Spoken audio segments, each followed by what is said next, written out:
Yeah, I'm like an addict, do I gotta have it. I ain't even playing, got a really bad habit. If it moves, gotta grab it, fuse like a magnet. Lose, won't have it till I'm doomed in a casket. I ain't playing, got a weird mind. If you work 8 hours, I'ma work 9. If the shit tastes sour, you should taste mine. I'ma stay in power for a long time. Get up, nah, I ain't a quitter. Toss me the ball, I'm a really big hitter. Big picture, I'm a straight killer. Rising the song to the highest bidder. Got juice, got gas, I'ma move fast. New shoes, new tracks, like who's that? I'm new, come back, better than last. Yeah, it's a new me, never gonna look back. Never gonna look back. Cause damn, I was built to last. You move slow and I move fast, and that's facts. Only I can make a change. Slowly take a step today. I will never be the same, cause that's what it takes. All right, ladies and gentlemen, happy Thursday, March 28th, 2024. Welcome to the show. I am Tony Denaro, known by my biggest fans as the Cowboy Clown. Welcome. We got in the house today, mediocre trader. We call him the monkey tamer. We got Sufyan, the CPA, in the house. And last but not least, to keep all of us honest, we got the barest bear of them all, a noisy Corax. Welcome. Live from the Get Along Gang Clubhouse. Yeah. So tonight we're going to talk about the 8K, why they're doing it, answer your questions, and probably have a smoke and a drink. So go grab a cold one if you're not ready. It's been a while. Mediocre, what's on your mind? Let me just pour this vodka and cranberry here, You got to get it started. Whew. Let's get it started in here. What's on my mind? Started in here. We got Mike in the house too. Welcome, Mike. What's up? All right. With that background wall you got going on there, I have to wonder if you're Ethan's cellmate. That was literally the best news I've gotten in the last year and a half. That was so entertaining to see. I chuckled so hard. If there's anybody that deserves to be in jail, it's that guy. Well, he's already done it 6 times, so what's the 7th? Mediocre, you were going to let us know what's on your mind. Let's do a roundtable here. We got an 8K for $250 million. I'm just going to say, if you follow me on Twitter or you're in my Discord, especially if you're in the Discord, we have been talking about expectations of it for weeks. I put out a kind of a heads up over the weekend, like 6 days ago. And then I put out a very stern warning yesterday that I felt it was imminent as I continued to put the puzzle pieces together. I made certain moves to protect my portfolio, and not everybody did. Everything is everybody's choice. We just share the info in the Discord. Mediocre, how you feeling after today? I mean, we talk about it every day, and so we were all trying to take steps to protect ourselves, from the Adam Aaron tweet, which came out. We all kind of knew what was up with that, and I gotta hand it to Tony. To be honest, he nailed that when he said it was going to happen before the quarter ended, so they can have money to pad the balance sheet, and he was correct on that. Now, I wasn't so sure that it would happen before the quarter ended because it ends on the 31st, and so today's the last day. I said it would irritate the hell out of me if they do it, but I had a very high confidence that they were going to do it despite the price. So I knew that they were going to do something, but I chose to hang in there and see if it happened next week, but it happened this week, so I'm with you guys. I'm still in this, and hey, but the price action today, it made me a little confident. Why is that? We're down 14.2%. Tell us why you're feeling confident. Because it held today, right? Like it could it go down tomorrow? Could it go down Monday? Absolutely. But, I think this could be a bottom in my opinion, but I don't think there's too much more downside. I think that he's going to continue selling into this, until he's done, until he gets his 250 million. It ain't going to stop until he gets his 250 million. All right, let's push it over to Corex. What do you think, Corex? And then I'm going to go to Mike. What do you think about price action and where it's headed? I'm not really good at shooting for price targets or anything, and I don't like. You don't have to give bottoms. a target, just a right. But I don't like calling bottoms or anything like that, because I've learned from experience it can always go lower. I've learned the hard way. I'm not very good at figuring out the bottom is in a dilution either. But what I would say is I would reiterate what I said on the last stream I think I was on with you. Adam Aaron gave a pretty wide window into not seeing things being rosy and peachy till 2025.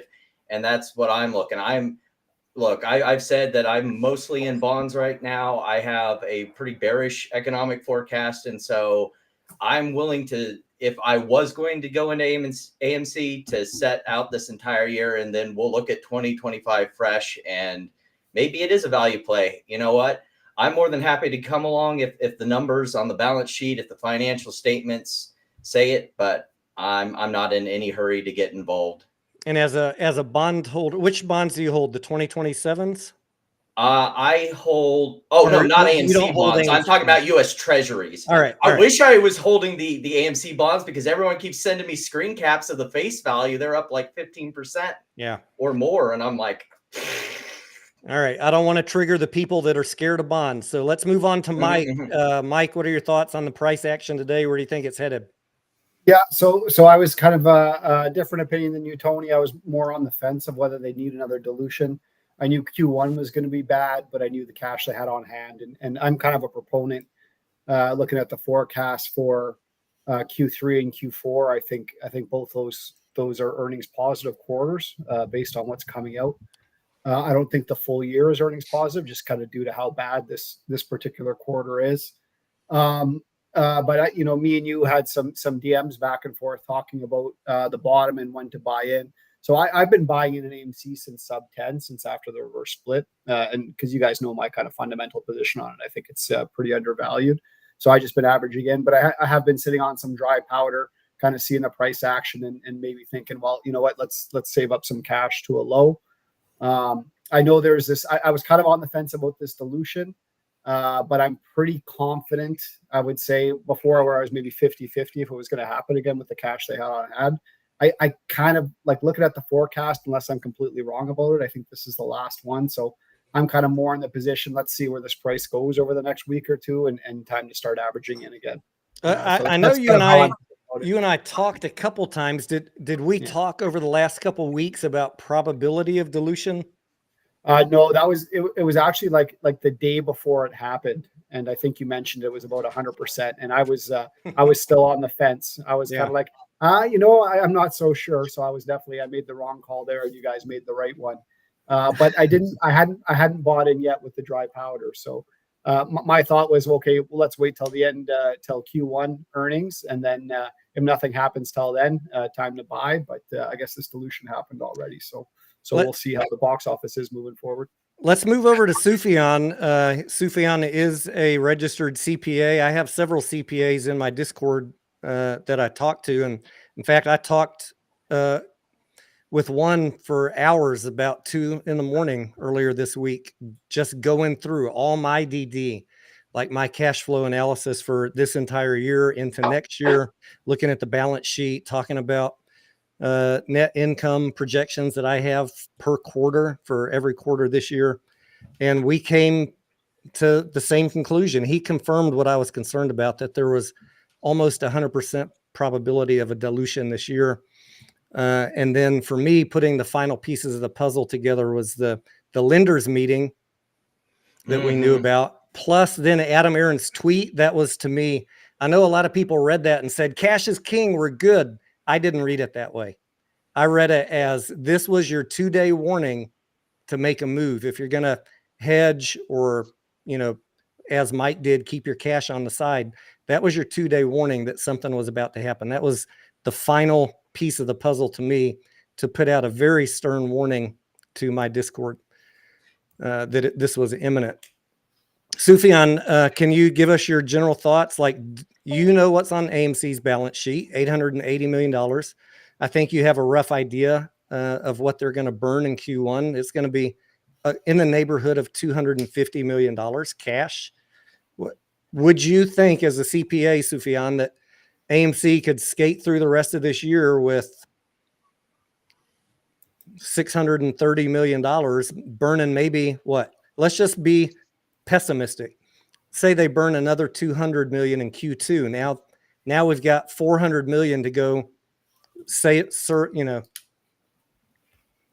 last through Q3 and Q4 into 2025. How do you feel about that as a CPA? Risk of additional dilution, risk of Chapter 11. I would first of all, thank you for having me in, Tony, and great job on calling dilution in advance. Not only to call it the dilution, but the timing of it. Great job on that. Regarding your question, I would say it's extremely risky to have around 200 to 300 million in cash in hand or cash equivalent in your balance sheet because of the cash burn, right? I think the CFO really wants to keep their ratios at a certain standards, and he had no choice to raise cash. This is what I think people is struggling with, Sufyan. They're looking at, like, right now, 880 million. Why would, and it's not the CEO that's making these calls, it's the CFO, right? Why would the CFO panic right now and feel the necessity to raise cash at $4? Why couldn't he have waited? Why couldn't he have waited 2 quarters? Here's the thing that most people don't think, most retail don't think. So we don't see the day-to-day or the monthly activities, the real numbers. That's what's happening, right? Only internally they can actually see their P&L and their income statement and the cash flow, and they have to execute the best they can, forecasting the best cash on hand for the future. And that's what CFOs and their team is doing. Doesn't mean that they have 883 million. That's just a number at point in time, right? We want to predict that number after Q1, after Q3. These people, they're seeing those numbers on a monthly basis. They're discussing on a monthly basis. They're changing their strategy, but they have a good idea of what they need to do every month for the future. That makes sense. Yeah, they're actually forecasting it through the end of next year. Like, the AMC finance team is sitting around already having cash flow maps for the next 18 months. And that's what I was thinking about in the back of my mind. Like, if I'm not defending AMC. Let's get this straight.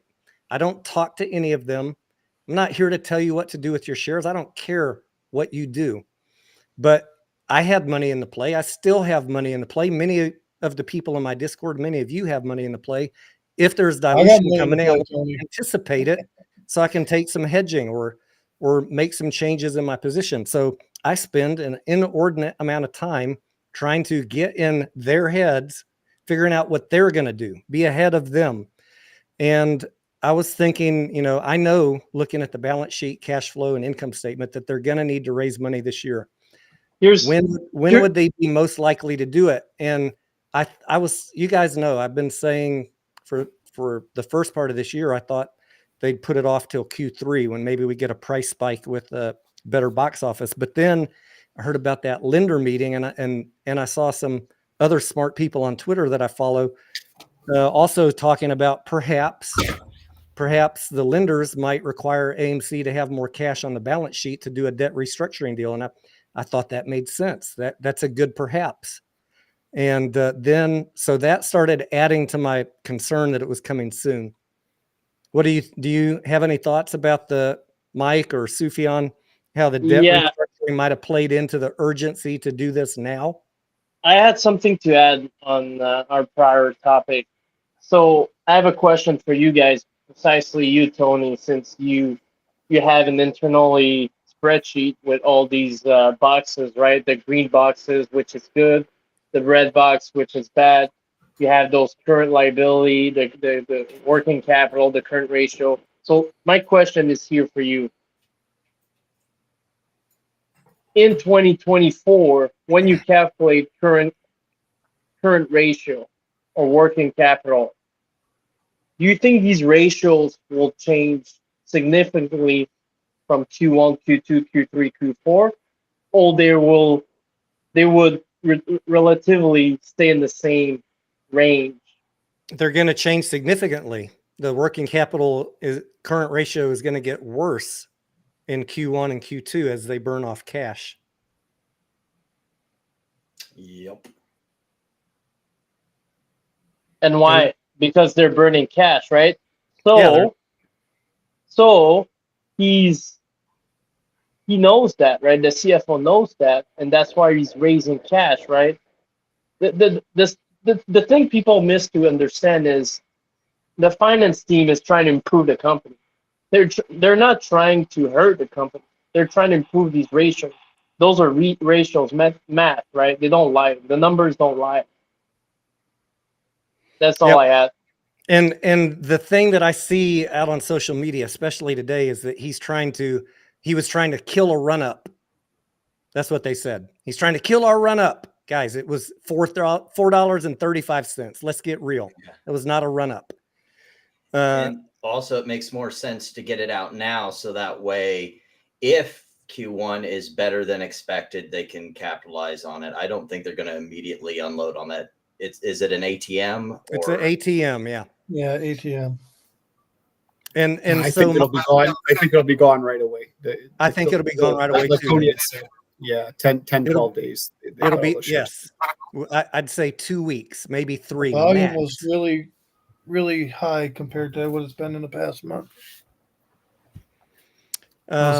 Overall, the other thing that I hear people saying, and Corax, I'm going to let you chime in because you're not an AMC investor.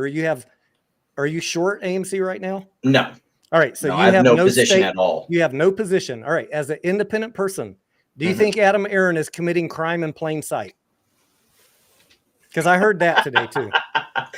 No. I think what he's doing is he's just basically trying to keep, again, because again, I'm not, since I have no position, I'm not constantly looking at the numbers all day, but you guys would probably know better than I do. Does the 10K or the most recent 10Q still show a going, do they show a going concern it's not at all. Not at all. No going concern warning. And they said they had enough liquidity to last 12 months and there was no concern about debt covenants. Okay. So that's at least. But there you go, Noisy Corax. You know exactly what to look for, right? If it was going concern, that tells me that you actually, like, if you're shorting a stock and you look at truthfully at the financial statement and it says going concern, that's a very valid point to short a stock. Yeah. And it goes back to what what's already been said here, that they're not waiting till they put it down in the reports.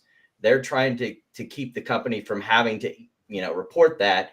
And if there's some sort of restructuring, that makes sense to me. But again, looking at it independently from what you guys have told me, and I'm not looking at it day to day like you guys are, I don't think it's any sort of crime. It's crimes or anything like that. That's just kind of silliness. What's going on is Adam Aaron is trying to keep cash on the balance sheet, to keep that ratio, like you guys were talking about, consistent. And imagine this, correct? I'm glad you brought up the going concern. Imagine this worst case scenario. Let's say, because my range for cash burn on Q1 is 250 to 280, depending on if they have any one-time taxes for RSUs.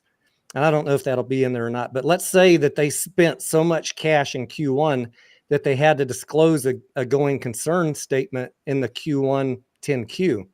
They may have just averted having to put that in there by doing this cash raise. And I bring it up because I know a lot of people that I've been talking with, some that are subscribers to my channel, that this is something they're watching out for with AMC, where I would say it's a speculative position, but that it's still something in the mind of investors that AMC may not have a going concern notice, but they're definitely not out of the woods yet. And the company has to do things to protect against that. Would you agree with that assessment, Sufyan, that they may have steered around a potential going concern warning in the Q1 10Q by announcing this ATM?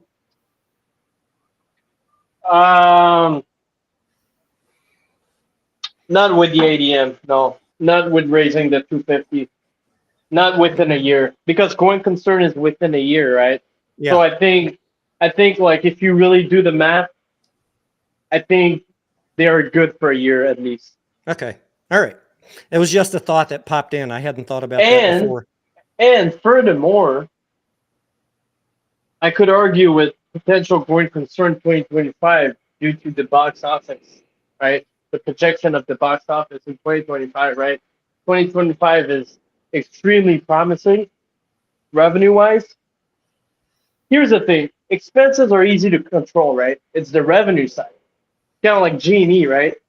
If your business model sucks or went down, or is about to die, then that's a big going concern potential. But AMC is projecting great box office in 2025. Right. Mediocre, jump in here if you got any thoughts. Mike, you the same. I'm enjoying this conversation. To be honest. The one other That's my theory problem in that a I lot heard of live streams. Just I like sitting and listening more than talking sometimes. the one other theory I heard about with respect to why they did the ATM is there might be a liquidity test based on the bonds that happens in Q1 of every year. So with the cash burn, they might have needed to do it to meet a liquidity requirement. That was a theory I saw of Stock Retail's video. I heard that too, Mike. Maybe they need, and the only liquidity test that I am aware of, and I spent 30 minutes rechecking, the only liquidity test I'm aware of was related to the revolving credit facility, which they are not renewing. So my current DD tells me that there is not a liquidity test. I could be wrong on that, and I will look into it some more tomorrow. But it's like literally having to read through 13 amendments to find the one nugget. But the only time I ever remember seeing liquidity test requirements is related to the revolving credit facility, and that is not being renewed. So I'm not aware that there is any liquidity test at this moment. Because like in terms of going concerns and their ability to operate over the next 12 months, the way I see the box office forecasted out this year. So I think Q1, we end up around 1.6. So that's an earnings of about negative 230 million, right? So our DNA per quarter is about 90 million. And based on the most recent earnings, CapEx is 50. So if you want your FCF, or I guess your cash burn, I may be missing a couple items. You add 40 onto earnings. So that's, your cash burn's about 190 for Q1. Q2 is obviously going to be better, like it probably over 2 billion, but probably not to the point where it's profitable because April looks really weak. It's not a strong quarter. But then I don't see why Q3 and Q4 aren't in that 2.6 billion range where AMC's at least break even or profitable. So when I'm looking at it, I really see the cash burn for the year, like basically 70% of it's done. Like, when I'm looking at Q2, the cash burn, you're probably sub 100 million. And I think you're cash positive in Q3, Q4 by a small amount. So I don't, and then you're into 25.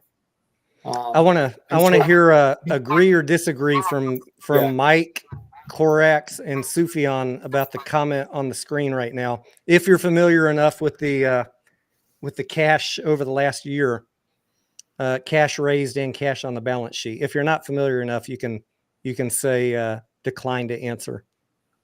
I agree with Doug Zeno. I'd agree with that statement as well. And, it's painful. And that's one of the things that you have to keep an eye out for as an investor and position size accordingly. But otherwise we'd be talking about bankruptcy in Delaware or Kansas right now. Mike? Oh yeah. Yeah. If they didn't raise, they would have been done a long time ago. Sufyan, as a CPA, do you agree or disagree? I agree, and I want to go even further and elaborating which chapter they would be more susceptible. And I Okay. think it would be chapter 11 Right. first. It would be. I agree. Yeah. Yep. AMC would not go away. It would go chapter 11. We would get nothing as shareholders. We'd all be wiped out, and the lenders would get control of the company and do whatever they want with it, sell it off, run it privately. AMC has been fighting tooth and nail to avoid chapter 11, much to the pain of retail investors. But your other choice is getting zeroed out. Tony, I had a question for the panel. Yep. Obviously, I have my own opinion of it, but do you believe that the lenders, they want to see AMC fail? I don't know why the lenders would want to see AMC fail, because they're getting those sweet interest payments. Yeah, Because and if like you- so if you look at AMC's actual assets, the lenders would get pennies on the dollar, and then they wouldn't get interest payments for the next till 2029, 2030. So it would be against their own financial interest.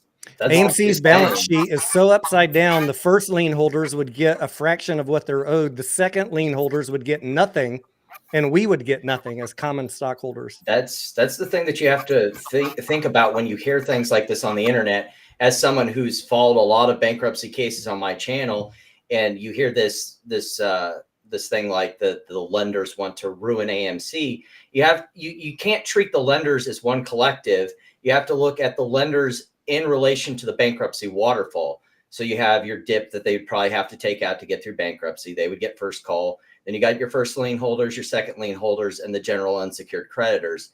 And depending on what AMC had cash wise, or what they could sell off, or what they decided to do in the bankruptcy, like Tony said, some of them will get something, some of them will get a little bit, and a lot of them will get nothing, just like the shareholders. I think anybody pushing this nonsense, unsecured.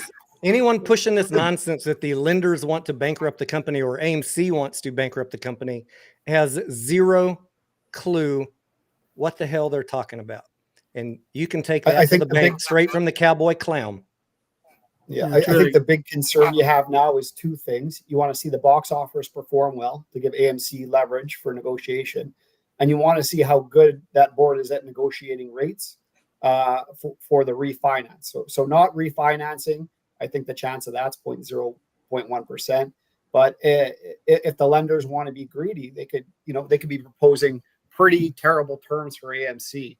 So what you want to wait for and see is what these terms of the refinancing are, and how good the board can negotiate those terms, and what that's going to mean in the future. So when I've thought of it, I think there's three things. Either they do a straight refinance, and you're probably going to see some interest rate points go up, so you're going to have a little bit higher quarterly payments. And I think that would be maybe some extreme confidence from the board that the box office is going to go up, and they're going to be able to manage it. I think the second thing the second option you might see is that they're going to do some more debt for equity swaps, plus the refinance, so the interest payments quarterly are roughly the same. Or the third thing you're going to see is you're going to get some sort of convertible bonds refinanced, and you're going to get a lower rate, but then you're dealing with convertibles, and as soon as that stock price reaches those numbers, then you're going to see the price stall. So I think kind of looking at how they refinance it, I think that's kind of like the three scenarios we have moving forward, and we won't know until we get that information from the board. Right. And that's just coming from someone with a Google education. I want to add in that when I had May on the other day, we got quickly pigeonholed into talking about convertibles, because ironically, May and I both independently came to the conclusion that the most likely outcome would be convertibles, but we don't know that for sure.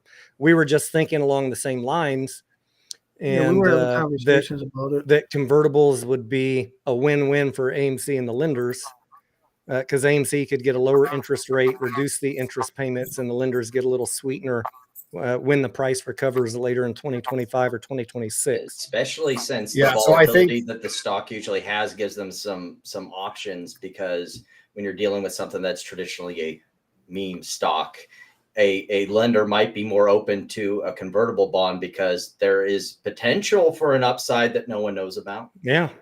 Mediocre, I want you to answer the question on the screen from our good friend Clark and Julie. How y'all doing, Clark and Julie? Oh, Okay, so actually, I seen when you put this comment first up, I read it. I actually like this comment, and I like the fact that they're truly asking, and they're sincere in their comment. So Mm. I will say, I believe that the shares are covered. Or the short interest is what it is. You know, It's is what, it? about 11%? 13% right now? There you go. Almost 15 now, Tony. What Yeah, is so you're it, getting Mike? some new ones coming in, but the old No, ones there's are the latest short interest was reported higher than Ortex was estimating, and their estimate right now somewhere around 50% or about 40 million shares sold short. 15%? So 15, yeah. Okay. It's been going up and up. So I just want to clarify, and I'm pretty sure I speak for everybody on this channel that's here on the guest panel, but you can feel free to disagree. Speak up if you're on the panel and you disagree. I, on my channel, don't talk about billions or trillions of synthetics. I have always only reported the Ortex or the exchange reported short interest. So talking about hidden synthetics, unreported synthetics, you can go to other channels for that. I don't focus on that, on my trading strategy, how I analyze this play. Could they exist? Maybe, I don't know.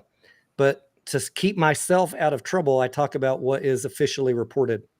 And just because, over time, I've learned that it's adequate enough for me to have a trading strategy based on the reported short interest. So we're not going to ever talk about billions of naked shares or any of that conspiracy stuff on this channel. If you disagree and you're on the panel, now is your time to speak up and give us your thoughts.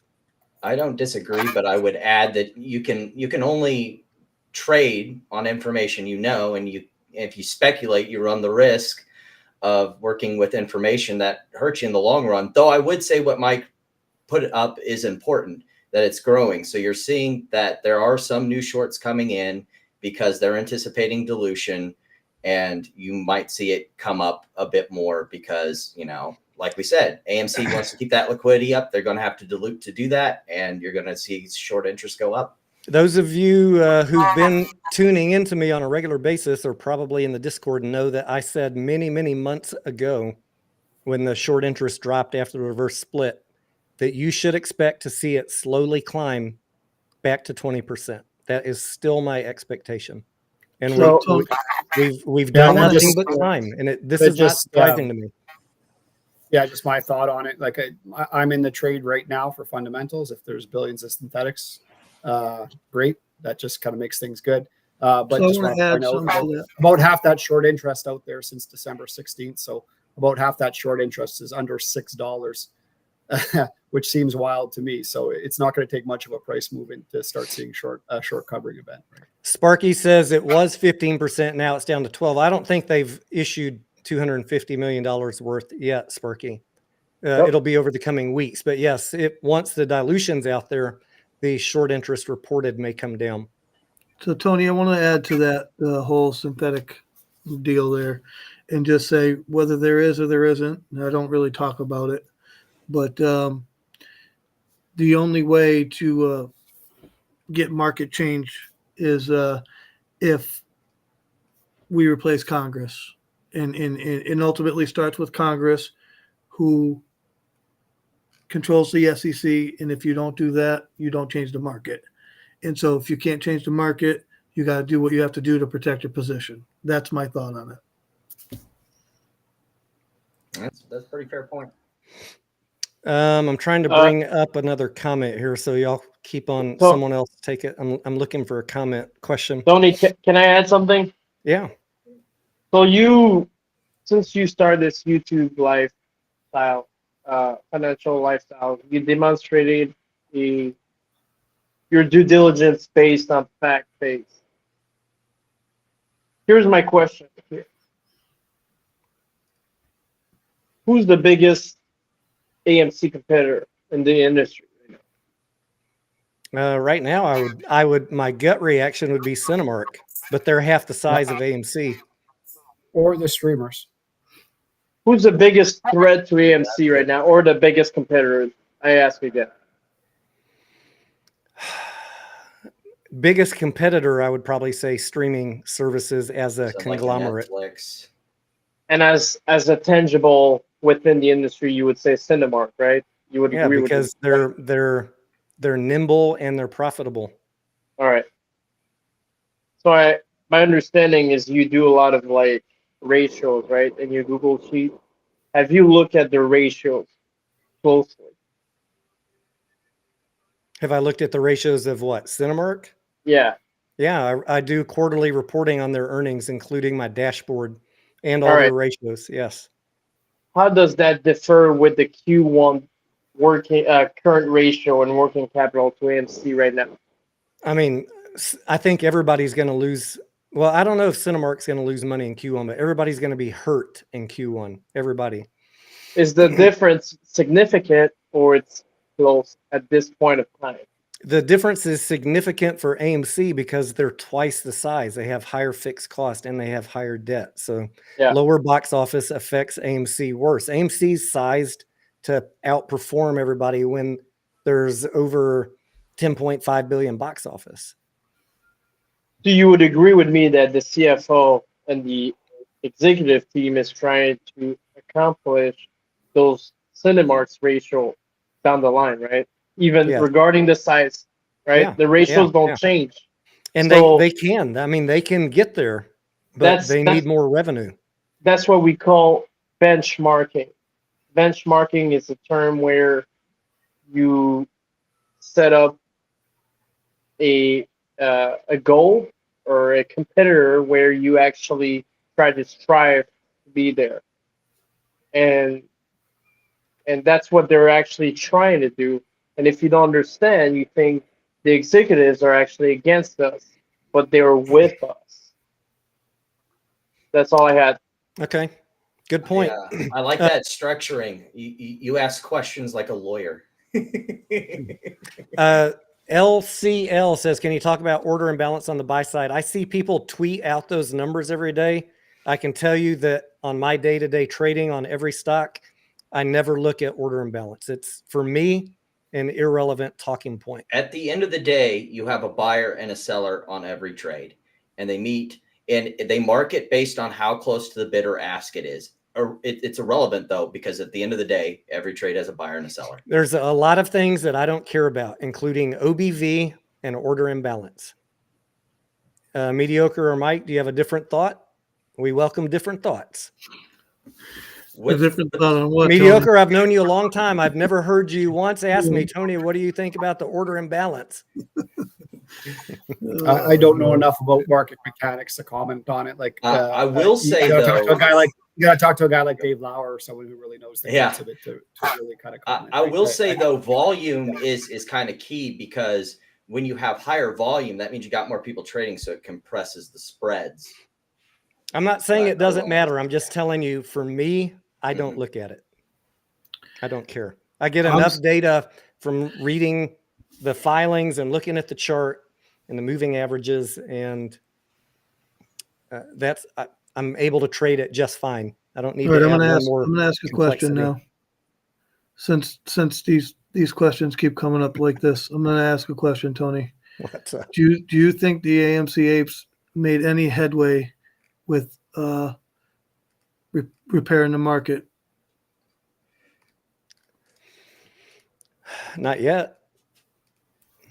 It's going to be a long, difficult fight across many different stocks to Exactly. improve transparency and remove the market, improve the market. Is AMC the only stock that's like this? No. I agree. Grandpa Barney's in the house. What's up, Grandpa? I wish you could come in and say hello so the fucking nut jobs could know that you're not Adam Aaron. And I still see people posting Grandpa Barney's Adam Aaron. Guys, Grandpa Barney is a fucking electrical lineman up in the northwestern US. He's not Adam Aaron, you dipshits. God, love it. And I would get back to the point you said earlier, like trading is trading, and I wouldn't conflate, market remedies to transparency and thing like that with trading. You have to go. It's a grassroots thing, and I think people can do that. Speaking as someone who ran for public office, who worked with the party that I'm a part of and the state that I'm in, doing positions and stuff like that. But if you want the changes to the policy, the laws that govern the country, you need to talk to your congressman. You need to get everyone together and change that. But just trading in the market isn't going to change that. Exactly. Yeah, and I think if you are invested in the stock and you like the CEO said it himself, the best way to get short sellers out of your stock is to have a profitable company, and then they have no reason to be there. So I think if we want them out, he's doing the right things. And as far as I see it, it's a matter of 4 to 6 to 8. As someone who just closed 2 short trades, he speaks the truth. Mike, can I ask you, because I see so many people getting mad when we mention that getting the company profitable and fixing the balance sheet is the surest way to get rid of shorts. Why do you think these conspiracy nut jobs are so mad that they're trying to fix the balance sheet? Well,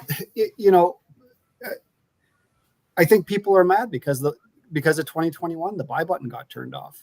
A bunch of shady shit happened. That has nothing to do with AMC. Well, AMC got put to position close only, right? So they're using that instance. And that was by the brokers in the DTCC. Yeah, but what I'm saying is that's in the I guess DNA. How do you say it? Like the zeitgeist? That's in the collective mind of these retail traders who got into the market at that time. And so we're not in 2021 anymore. Tony, that's the market change. They want the market doing change. what we can and evaluating a company's fundamentals. Maybe, like, I listen to a lot of Bigham's too. I see Bigham's is in there, and he points out a lot of corruption that's happening. But that's, I think, like you guys said, that's a long, slow process that we can hopefully fix. But in the meantime, what I guess we got to fight for AMC to get, I guess, shorts out of the play, whether there's 40 million of them like Ortex reports or 40 billion of them, is to get that company profitable and get that company back to stability and get that company back to paying dividends. There's very few profitable companies that are heavily shorted. Yeah. And I want to say this, like I know a lot of people think that we're against AMC, we're against the shareholders. That is not true. Like, no, they don't. They think we're fucking paid by AMC, mediocre. What the fuck? Yeah, I wish I was paid by AMC. The fucking check's rolling in, Tony. Come on, give me a break. Like, I made this joke with I will say though, as a point, since we're talking about short selling, even on good companies, you'll see it. It's very small, it's very minute, very insignificant, because you're always going to see people who use it as a portfolio hedging tool. So I'm with the people who want market change. Sidebar note in there as well. I just want them to know that. Like, I'm with you that people that want market change, but we need to do it in Congress, people. Like, I'm not just saying that. If you want the police, who's the police in the market? The SEC. If they're not given the tools to do anything, nothing's going to get done. I just don't know what to tell people. Like, correct. Name a dozen CEOs in the last 3 years who've tried to say that they were going to make market change, and give us a percentage of record of success.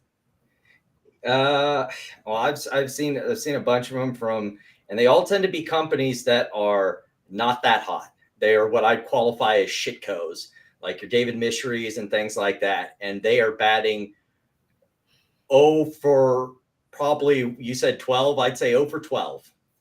Right. This CEO has, and you know what? And Adam Aaron is rolling up his sleeves, and he's trying to create new revenue streams, and he's raising money when he needs to.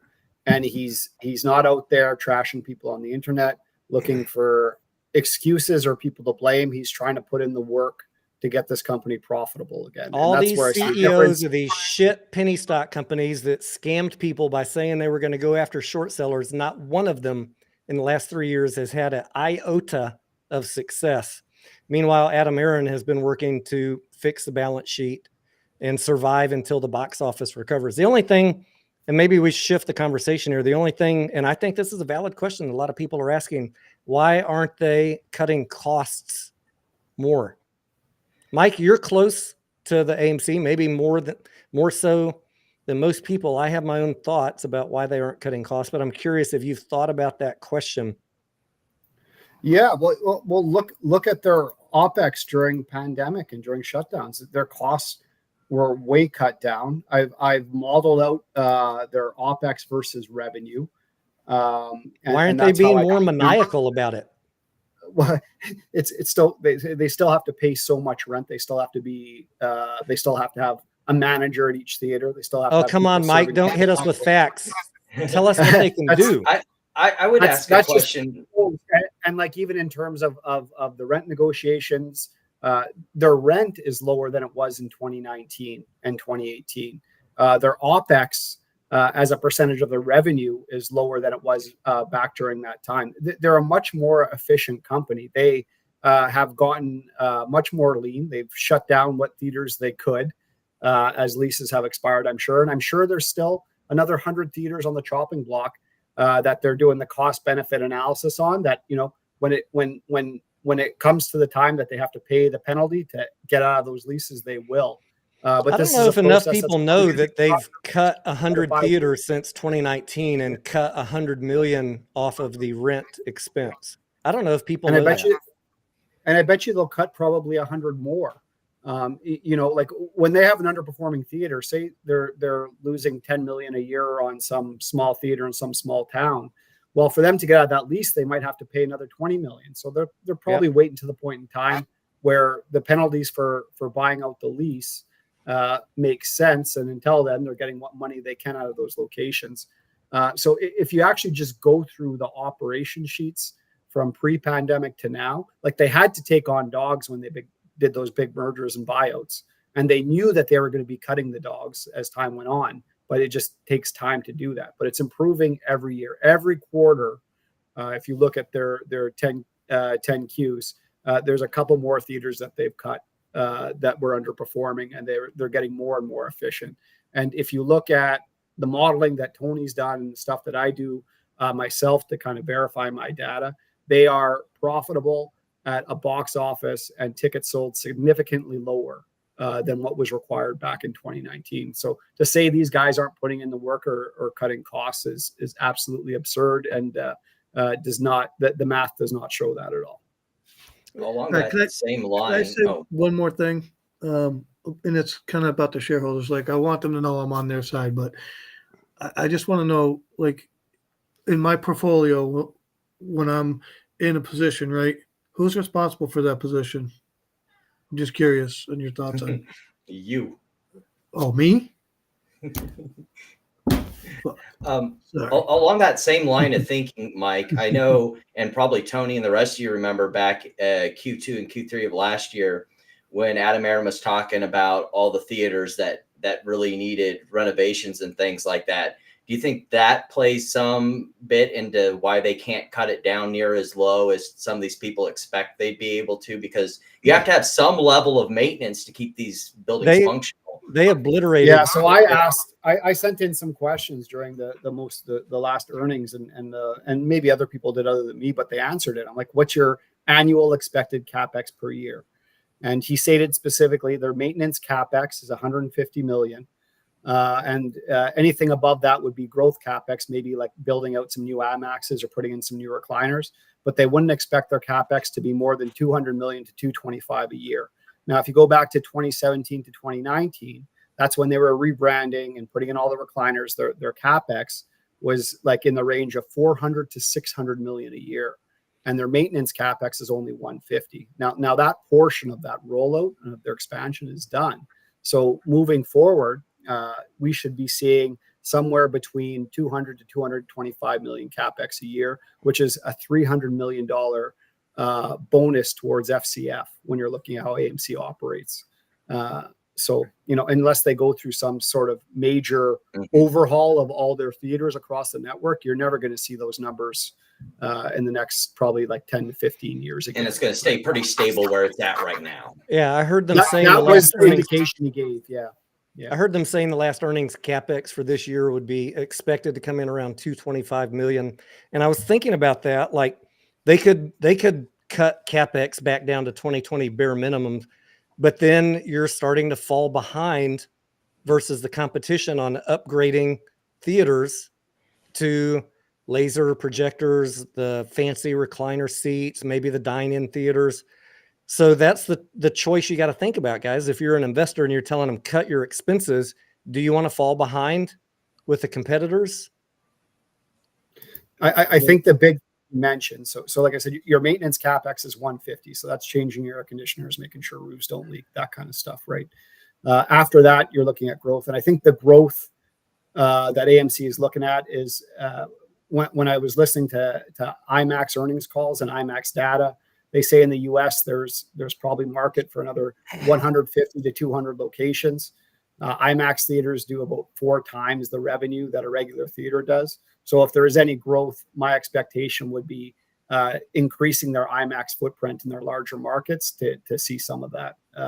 So there is, even if we talk about AMC being a mature business, that's box office is going to level off somewhere. There is growth potential in that, in expanding that IMAX footprint, right? So, for the truthfuls, got a question about the consolidated audit trail. That's more of a Bigham's talking point, not something I really talk about on this channel, but it's a data repository. So after the fact, if they need to recreate something, they have access to data, and that goes back to which crash was that? The 2004 flash crash, one of those flash crashes, Flash crash, where they realized they didn't have enough data to reconstruct what happened, and that was the origin of the cat. And so it's not to prevent anything; it's to give the auditors tools to go back and recreate stuff. That's how I view it, but it's not really one of my talking points. And it goes back to something that a lot of the people that I talk about is that you have to understand that the way the SEC is structured, and you can decide if that's good or bad, and you can ask your congressman if this is to change it if you think it's bad. But the SEC is basically financial archaeologists. They are not the police. They run in a regulatory structure that is basically, we have all these disclosures and we wait to see where the disclosures are different from what should be happening. So like that's what the cat kind of is. When we go back and we want to understand what's happening here so we can go after people, that's what it's for. It doesn't necessarily mean that there is or isn't manipulation. It's a way to understand if manipulation took place. It's an investigation tool. Sufyan, you might have some thoughts about audits in general. I know you don't work for the SEC, but as a CPA, I know you and I have talked about auditing before. Do you have anything you want to add? Yeah, first of all, I've started my career in public accounting, which was specifically in audit. So what was your question again? Just talking about the CAT system that the SEC is implementing, this consolidated audit trail to have a ability to have a many touch points on all of the trades that happened. If something goes haywire, now they have all of the data. As an auditor, I'm just like thinking maybe you could add some thoughts. An auditor's role is not to prevent something to happen, right? An auditor's role is to verify and give an opinion on the current financial statements. Right. When we're talking financial statements, but when we're talking the CAT, the consolidated audit trail, that is to audit all of the trades, all the touch points on a trade. Yeah, that's another different thing. But an auditor can't prevent something, right? They can, based on samples, right? They won't audit the entire thing, which is impossible, right? But the way an audit works is based on sampling a sample size of a population, right? Would you say that someone, an entity, be it a company, knowing that they're going to be audited on their books, or a institution knowing they could potentially be audited in the CAT, would you think that for the majority of them it might minimize bad behavior, knowing that all of that data is out there? I'm not sure I understand.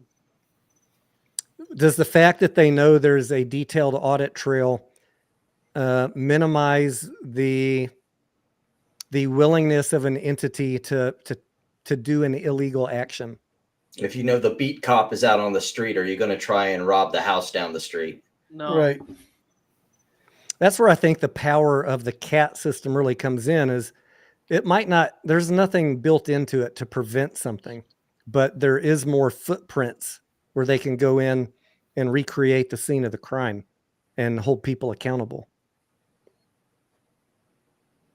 Is that? Yeah, I does think that it's sound- naive to think that there isn't corruption somewhere. There aren't bad things happening, and the more tools the regulators have to search out and find where these bad things are happening is a positive and good thing. And hopefully these rules are enforced, and that's what you want, right? I'd agree. And that, generally when I had these discussions, people identify me as the guy that thinks that markets generally work. And I do, but that doesn't mean that there isn't people there who think that they're more clever than everyone else. And we, having these tools out here, make sure that we can show them they're not that clever after all. Yeah, we know from infinite number of reports that there is people breaking the rules, right? There's no doubt that there's people breaking the rules. And even if they're not breaking a rule, they hire the brightest and the best to find the gray edge in all the rules. So Tony, also to that point, do you think that they may be paying lobbyists to prevent loopholes from being closed up? Of course. So All the congressmen are in their pockets to prevent change to the system. Exactly. That's why we have to be here for a long time and be loud and not give up. And that's why I want you guys to not go broke while we're trying to affect this change. We could be here a fucking decade. Right. So don't give them your goddamn money. Yeah. Your money Congress is precious. It's a representation of your work, your wealth, and your time is finite. So don't waste the representation of that time. I've watched doing too many stupid stuff. retail communities and too many different tickers go broke screaming, we're going to uncover the malfeasance. And none of them have won. They've all lost all their money. And I'll be damned if I'm going to sit here and watch you guys do that in AMC. You might not like what I'm saying, but I want you to exist. I want you to still be here. I want you to be motivated, and I want you to have the money to still be here in the play. That's why I talk about very factual things, try and give you a heads up of what is most likely to happen so you don't ride these things into the fucking dirt. And I think the reason why a lot of people here talk about AMC is because if the speculation and the analysis on future box office is correct, AMC has a chance to become a decently to very profitable company. Whereas some of these other tickers out there, they're run by some scam artists. And most of those other GNSs, tickers out there had declining revenues or no revenue. Can we be honest? Corex, am I incorrect? No revenue. The CEO was taken off with a lot of the funds, paying huckster lawyers. Yeah, the one thing for me that is different on AMC, and I'm not saying it's the best investment out there, right? The company's been losing money for years, but the thing that keeps me interested in it more than the others is the revenue is increasing. And next year it's going to be even better. More box office movies. Right. More And revenue. the company has trimmed up expenses to the point where they got a shot at being profitable in 2025 And Tony. my only thing that I would caution to that is just to make sure that your position sized properly, that you're taking into consideration that what Tony said could be true, but we don't know yet. The future could have all sorts of outcomes, and to, size yourself appropriately. And remember that right now you're going to see a lot of these companies that even if they do good, they're not going to move all that much because the government's willing to pay people 5 1/4 for free for Tony, treasuries. Yeah, We were talking about CAT system, right? Auditing, and I have to bring this up. I follow the community on Twitter and on YouTube, and I see a lot of people accusing the executives / Adam Aaron of fraud and just internally bad things, right?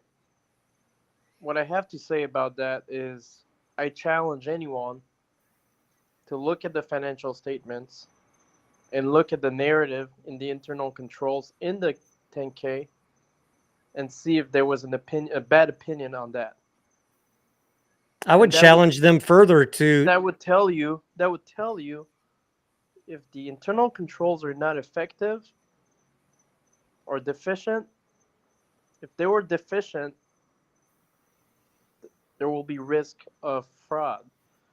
But if Yep. it doesn't say they're deficient, then the third party, which is Deloitte, you would argue that Deloitte is giving a bad opinion on internally the integrity of the company. I will extend the challenge even further, Sufyan, to any of these conspiracy nut jobs that say the company is trying to bankrupt itself or committing fraud. Bring me your accredited CPA who agrees with you, and I will have a debate with them live. I hear this a lot in the same way from the legal side that I usually follow. Will you get a lawyer that is willing to bring those arguments and we'll talk, because the Bed Bath and Beyond people are doing the same thing to the plan administrator, and he's like, I'm done talking to the crazies. Yeah, all of you that are running your mouth with your conspiracy theories, you don't know what you're talking about. Get a CPA to agree with your opinion, and I will host them on a live stream. And we'll have other CPAs and myself, and we'll have. I am not a CPA. I'm not a CPA either, but I know the AMC books. I am just a dumbass who knows how to protect his portfolio. No, you're not mediocre. You're a great trader. You're a very great Why you trader. say And that? here's the thing: you don't need to be a CPA to invest. There's other things, right, that I don't know how to do, right? I don't know anything about TA, right? I don't know those stuff. And mediocre is great at that. He knows exactly when to enter, when to exit the position, charting, right? And you don't need to be a CPA. Actually, a CPA has nothing to do with technical analysis. And I would go further and say there's wonderful tools out there to, even if you're not a CPA, to help bridge the gap a little bit. One of the books that I really like as far as understanding how to read financial statements and look for the bad stuff that they try and hide from you is a book called Financial Shenanigans. And I think it's 3rd edition now is what they're on. But you read that book and they go over all the different ways that they can play, gotcha games with the balance sheet and the income statement and the cash flows. And if you want to take that step kind of in between where I'm a layman, but I still need to do this stuff to understand, to pick and invest, I'd really recommend that book. It's a really good one. And I have not read that one, but I will check it out. I will say I take the other thing is too, like I understand people's time frames. Some people are long-term holders, some people are day trading, some people are swing trading and playing volatility. And stop getting mad at people because they want to trade or do things a different way. Like for me, I'm more of a long-term holder. I know Tony does some swinging. I think mediocre day trades. Like they all have different strategies on. We all want to be long-term holders, Mike, but we also don't want to take a 15% dump in a day. Yeah, I mean, I got hit today. Am I mad? Let's talk about that for a second. Let's get into this. So I told my Discord early this week that I was very concerned about impending dilution. And then yesterday I put out a even more stern warning that I was almost convinced it was going to happen before the end of this month, and that I was going to take preventative action. And I had already discussed multiple ways you could take preventative action. You could do nothing. You could buy puts and hedge downside risk. You could sell your entire position. You could just hold and keep cash instead of buying yesterday or Wednesday. You could keep your cash in case it dumped and you wanted to buy more. There's all sorts of ways that you could have done this. But I into the run-ups yesterday, I sold a heavy percentage of the AMC that I had. And the part that I kept, I hedged with $4 puts that expire in January. So the price dumped today 15%, but my puts were up 14%. So I'm still whole. I didn't lose anything from yesterday. That's what I did. Everybody in the Discord did something different. Now, Mediocre, do you want to talk? You and I argued about this. Yeah, I wanted Tony to be wrong. I think you had a lot of people with you on that one. I said, Tony, I don't think he could get it done in enough time. I said, I know. That means he has to do it tonight. And nothing came out. And I was like, I went to bed. And I got a phone call this morning from my father saying, "Hey, you got to get up. It dropped." And when I went in and looked, I'm like, "What can I do?" All right. So I'll just tell everybody what I do. I'm an options trader. A lot of you all know that. Okay. So I was in a position where I was locked in covered calls. I could have bought it back. I refused to buy back my position and sell at the high yesterday. I refused to do it. I said, I think I'll take action on Monday. I'll wait and, make a decision on Monday. Here we are. I got to make a decision on Monday, but we are where we're at, right? Am I upset about it? No, I made my choice, right? But also, I trade in a way that protects me. So I'm down, but I'll make that money back. I'm not just sitting here doing nothing, twiddling my thumbs. Like I got money in the game here. Like I have a lot of shares. And so that's just it, right? If you're going to sit there and do nothing, like I don't know what to tell you.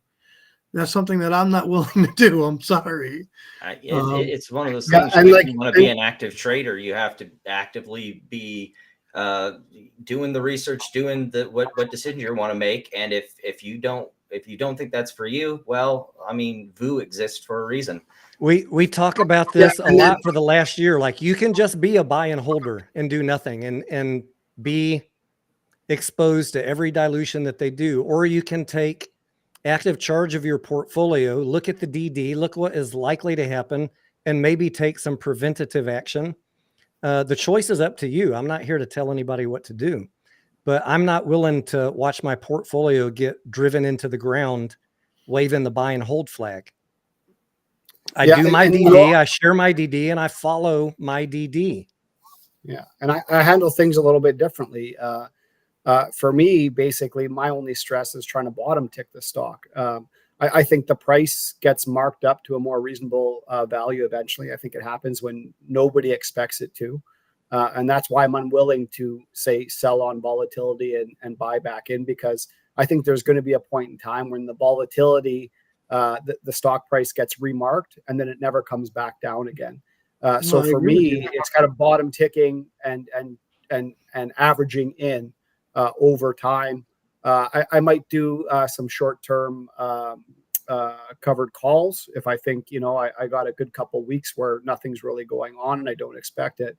But for the most part, I don't want to give up shares at a low price with the risk that I think is real, because like I said, I'm bullish on the box office on the stock, that the stock gets, say, marked up to even 12 or 14 bucks. And then, I lost a bunch of shares on a covered call at 7, or I thought, the stock price was going to drop. So that's just how I manage the trade for myself. But with my AMC portion of my portfolio, I'm willing to take in a lot of risk too. So I'm in the position where that's okay for me, and everyone else has to manage it differently. I Tony, know, like for pull up a myself, professional's comment real quick. huh? Pull up a professional's comment real quick. Put it at the bottom and go ahead. All right. Too late for those who bought at 50. That one. Yeah. I just want to say, like, for anyone, I saw people today saying, "Why are you still talking about AMC? You're not even in the play." Mediocre and I know for a fact, own more shares now than we did before the reverse split, and we have our DD. We have been buying on the dips. We've been selling covered calls to generate income and lower our basis even more every single week. So for anyone who thinks that I haven't been in this play, you just haven't been tuning in. Been in this play making money since wherever it bottomed out in September. But I was firmly convinced that dilution was going to happen this week. So again, I stepped out for maybe a couple days, maybe a couple weeks. And when I think that it's reached a bottom, I'll buy back in. But I preserved my capital. Live to fight today. That's the biggest thing people forget. It's not just accumulating wealth. It's preserving and protecting your capital. And that's something that after GameStop earnings, I know I had a live stream on that. I heard from a lot of people that they were just pulling out. And sometimes you got to make that hard decision and pull the trigger and be like, it's time to move on. It's time to deploy my capital elsewhere where it's safer. Gary says, if your portfolio, Tony, depends on AMC, then your portfolio sucks. Guys, your portfolio should never depend on a speculative trade. I start off every live stream with a splash screen that tells you that for a fucking 60 seconds. I'm a value investor. I like blue chip companies. Your portfolio should be 90% profitable companies. Look for ones that are out of favor at the moment, and then do your DD. Find the ones that you think will increase in value. But no, I do not stack my portfolio with speculative plays. That is suicide. And to keep those separate, I would even go a step farther and say what Ben Graham said: keep your speculation plays out of the same portfolio that your investments are in, so you don't confuse the two and do something stupid. Yep. Mediocre, you want to comment on I'm a professional? Yeah, I want to ask you guys, what do you guys think of that comment first before I say something? Do you think that's a true statement, what he said right there? Too late for those who bought at 50 to do anything now.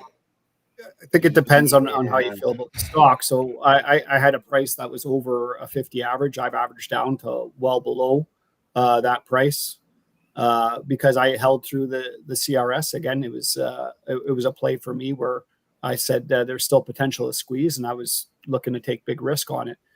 For me now, I'm looking at fundamentals. And so I think if you fundamentally believe in the company, now is a great time to average down. If you don't think the box office is going to recover, then maybe it's time to take your losses. But I don't think selling at all-time lows is probably the smart thing if you want to be out of it. For me, in my opinion, like I said, if I had an average like that and I believed in the company in the future, I'd be averaging down right now, and I'd be looking to take profits sometime in 2026 when the box office is kind of rip-roaring, right? I would only add to Mike's comment. It depends on your assessment of if there will be further dilution this year or not. 50 is a tough nut. I would generally, personally, and I can't speak for anyone else's personal investment, but I would have taken out and reevaluated a long time ago. 50 is a very high spot to be in for a theater company, and so I know that's going to get me a lot of hate mail, but I want to be a popular person. It's such a difficult question to answer because I've done a lot of modeling and shared my thoughts in the Discord over the last 6 months about where the price could go. I know I don't talk about it on YouTube a lot because I don't give out price targets, but I do modeling based on projected potential future earnings if the company were profitable using a reasonable PE ratio. Where the price could go, and you guys can do that as well. Just take the profits that you think the company might make, and let's just say 2026, and multiply that times 25 or 30. Let's just be generous. What does that get you on the price?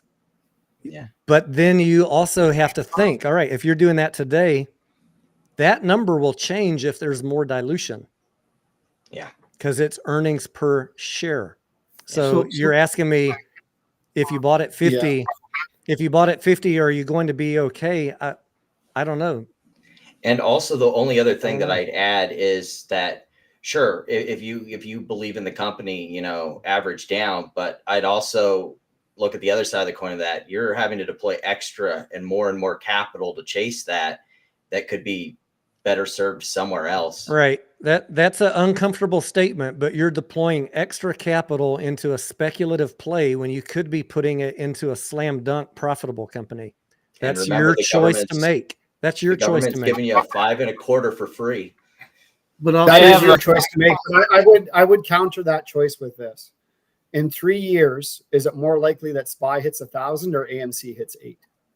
Yeah, I mean it's a great thing to ponder, and you all should be pondering on it a lot. I have a question for, and again, that depends on their cost basis. So. Go ahead. I want to, but before you ask your question, Sufyan, I just want to address. I'm a professional here, and what I'm going to say to you is quite simply: if you believe in the stock, right, there is many ways to average your position down. There's many strategies out there to average your position down. You just have to have the desire to fix your portfolio. If you don't have the desire to fix your portfolio and you just want to go on a live stream and complain because you have a $50 average, but you don't want to do anything about it, I don't know what to tell you, right? That's a you problem. You should be in charge of your portfolio like I'm in charge of mine. And if you don't know what those strategies are, if you're not experienced enough, that's fine. We have a lot of new traders in the Discord. I'm happy to give you a lot of different strategies to choose from. I don't tell people how to trade. I can give you options. I can give you choices for you to think about. And then if you still don't understand them, go talk to a pro and see what might be best for you, or spend some time reading about them for a few weeks and learn. There are always ways to fix a portfolio. Like I'm not singling you out, picking on you. I'm not. I pulled your comment for a reason, because I think it's important. You're not the only one that's feeling that way. I'm sure there's many of you out there, right? And I'm willing to help anybody. That's why I'm on this live stream. I don't have to be here. Like, I'm good. I could go back to my Discord and do my own thing, right? I'm here for you. And some of you may not like me. That's fine. I'm good with that, right? But it is what it is. If you want to get your average down from 50 to lower, it's possible to do. You'd have to take steps to do it. You have to weigh the pros and cons and see what you want to do. But with that, Sufyan, the floor is yours, buddy. So I assume all guys have been in, around the meme stocks community, following at least, even you, Noisy, correct? Mm-hmm. We were talking about the future, right? Because we're concerned about the future. We ask ourselves the future. Sufyan, your volume's fading in and out. All right. So my question is, if we compare AMC business model versus GameStop's business model, which business model is more sustainable? I don't want to get into the AMC versus GameStop thing. That's only going to start a flame war that I don't think any of us want. I have my thoughts on GameStop. They're shared on my last two videos. Go watch those. We're not going to disintegrate this great conversation. Trying to help people understand at 8K on AMC by diverting the conversation into GameStop. Yeah, I will say this, and it goes back to the point that Tony made. It takes some speculation, right? But I was making some posts on Twitter today while everyone was going crazy about dilution. And even if AMC dilutes 80 million shares with this latest offering, if you think that the box office is going to recover to 85% of the pre-pandemic tickets sold, and this is based on the gross margins, AMC's percentage of the domestic box office, and their expenses. This is based on 2023 data. If they get to 85% of the domestic box office tickets sold, at $4, AMC is trading at 4 times earnings. Okay, so that's, you have to make some speculation. But if you believe that's true, then obviously right now the stock's undervalued, and that's where you're deploying your capital. If you think the box office is going to patter off and never get to that 85% and never possibly go higher, then yeah, don't average down and deploy your capital elsewhere where you can get a better return. But if you take a look at those 10Ks and the 10Qs and do some of your own due diligence, this is why I'm so convicted, because I've gone through these numbers with a fine-tooth comb, and it doesn't matter what anybody tells me on Twitter or anybody tells me anywhere else. I know what the math and what the numbers are. That's the best thing you can do for yourself in your portfolio, is to understand those numbers and understand the assumptions that you're making. My assumption is the box office is going to recover probably past 85%. So I'm very convicted. But if my assumption's wrong, then I'll lose some money that I invested, and I'm okay with that. But just understand why you're investing and what you're doing. Will you blame Adam Arno for that? I will blame Adam Aaron because of Project Popcorn, page 142. Just to bring it back to the one, if he's listening, and Jim, because I listen to those guys on occasion. Speaking of Project Popcorn, I saw that one of the YouTubers had a new petition to ask all of the board and the executives and Derek Van Zant and a couple of other people to all resign. And I tweeted out about this. Guys, petitions are useless. They're worth less than the paper that they were. There was a chance we all had to affect the board in the last proxy vote. And all of these people on Project Popcorn told you to vote no on everything. And you know what they did? They prevented you from kicking the entire board out in 2024 by telling you to vote no. Wasn't that ironic? Oh, I want to hear this one. Please. I'm all ears. That was the Proposal funniest thing. Proposal 2 would have allowed the entire board to be voted on in 2024. And every fucking YouTuber and every Project Popcorn said, vote no. The board is supporting it. You must vote no. So everybody voted no. And guess what? Proposal 2 failed. So now you're stuck this year. You're only going to be able to vote on 2 board members. And let's just say you vote those 2 board members out. Now what do you have? That was definitely a sideshow Bob hitting the fucking rake. Now what you have is you got 2 board members who weren't approved. Who gets to nominate the replacements? The existing board members, Yep. Not you. The existing board members will handpick the replacements. So all of you who told everyone to vote no for the last proxy vote just shot yourselves in the own foot. And then the kneecap, and then in the hip. And a petition will do jack shit. It's just for clicks. It's just to amp up the emotional anger in these people's audience. It is useless mental masturbation. That's a great description.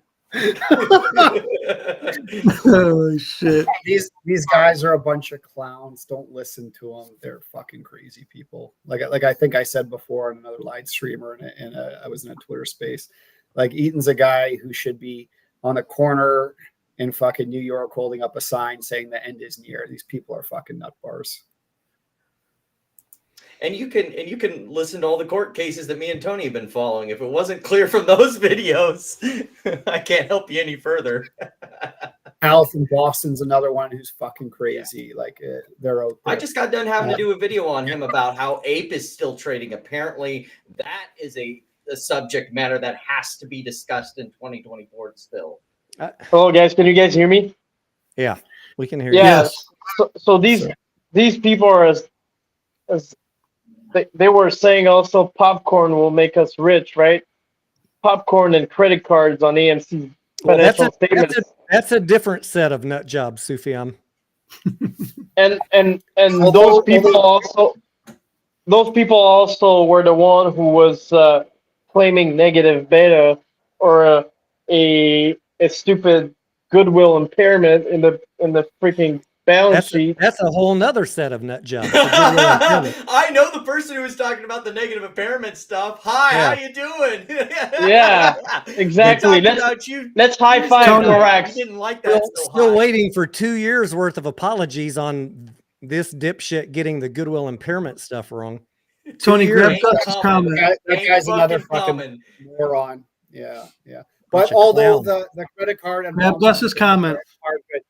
Small amounts of revenue, but more small amounts of incremental revenue is always a good thing. Which comment, mediocre? Something about the lit exchange or something. I don't know. Oh, well, I'm just relax. Oh, yeah. I heard Boss Blunts is trying to get the lit exchange going. I sent him a tweet that I said I applaud his entrepreneurship.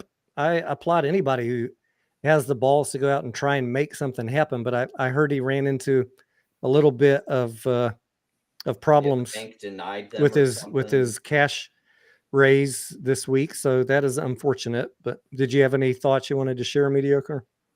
No, I just seen it. I wanted to know what was posted. So it's not going to go through?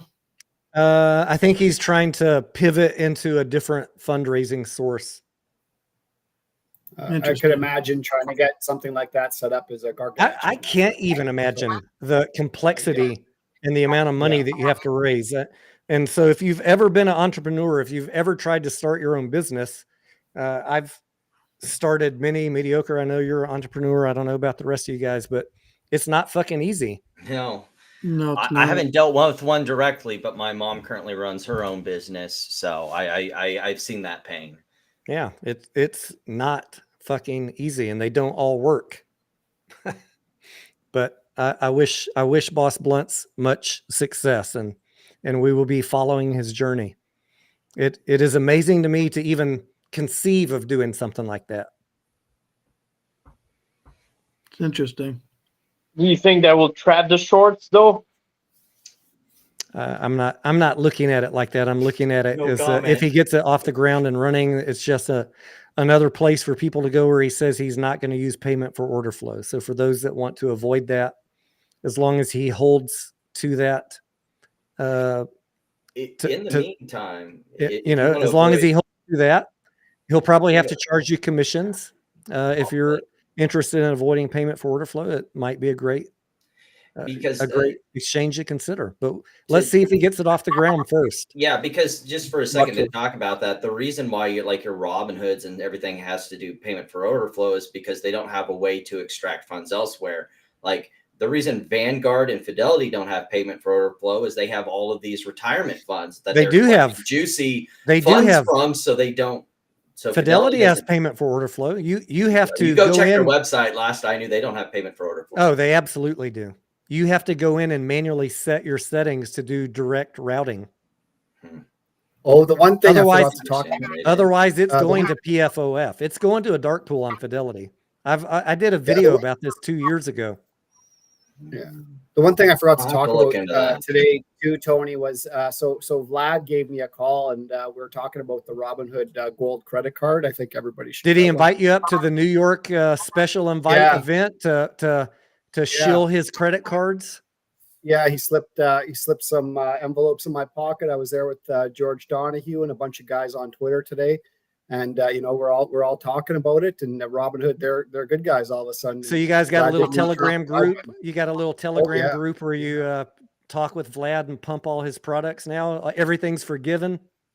Yeah, everything's forgiven now. That was another interesting. He's so misunderstood. He was just misunderstood, guys. Things have changed.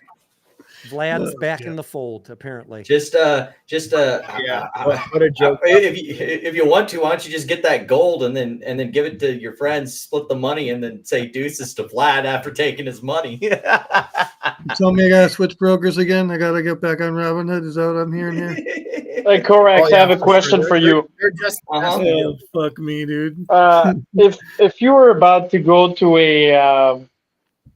a corporate meeting / AMC, for example, what Adam Aaron did, a tour event. If you meet Adam Aaron and look in his eyes, do you think he's screwing people just by looking at his eyes, or not? I met Adam Aaron. I looked at him in the eyes, and Well, I knew I couldn't trust him. Look, if I was, maybe he has some powers, like he has dominate. Maybe he's like a vampire ghoul or something. But the last time I checked, you don't just look into people's eyes. But Corex, there's somebody on Twitter and YouTube who claims he looked him in the eye and knew immediately he was not trustworthy. I would like to know how he like. Do you have aura percept? Because I'm pretty sure that's not how that works.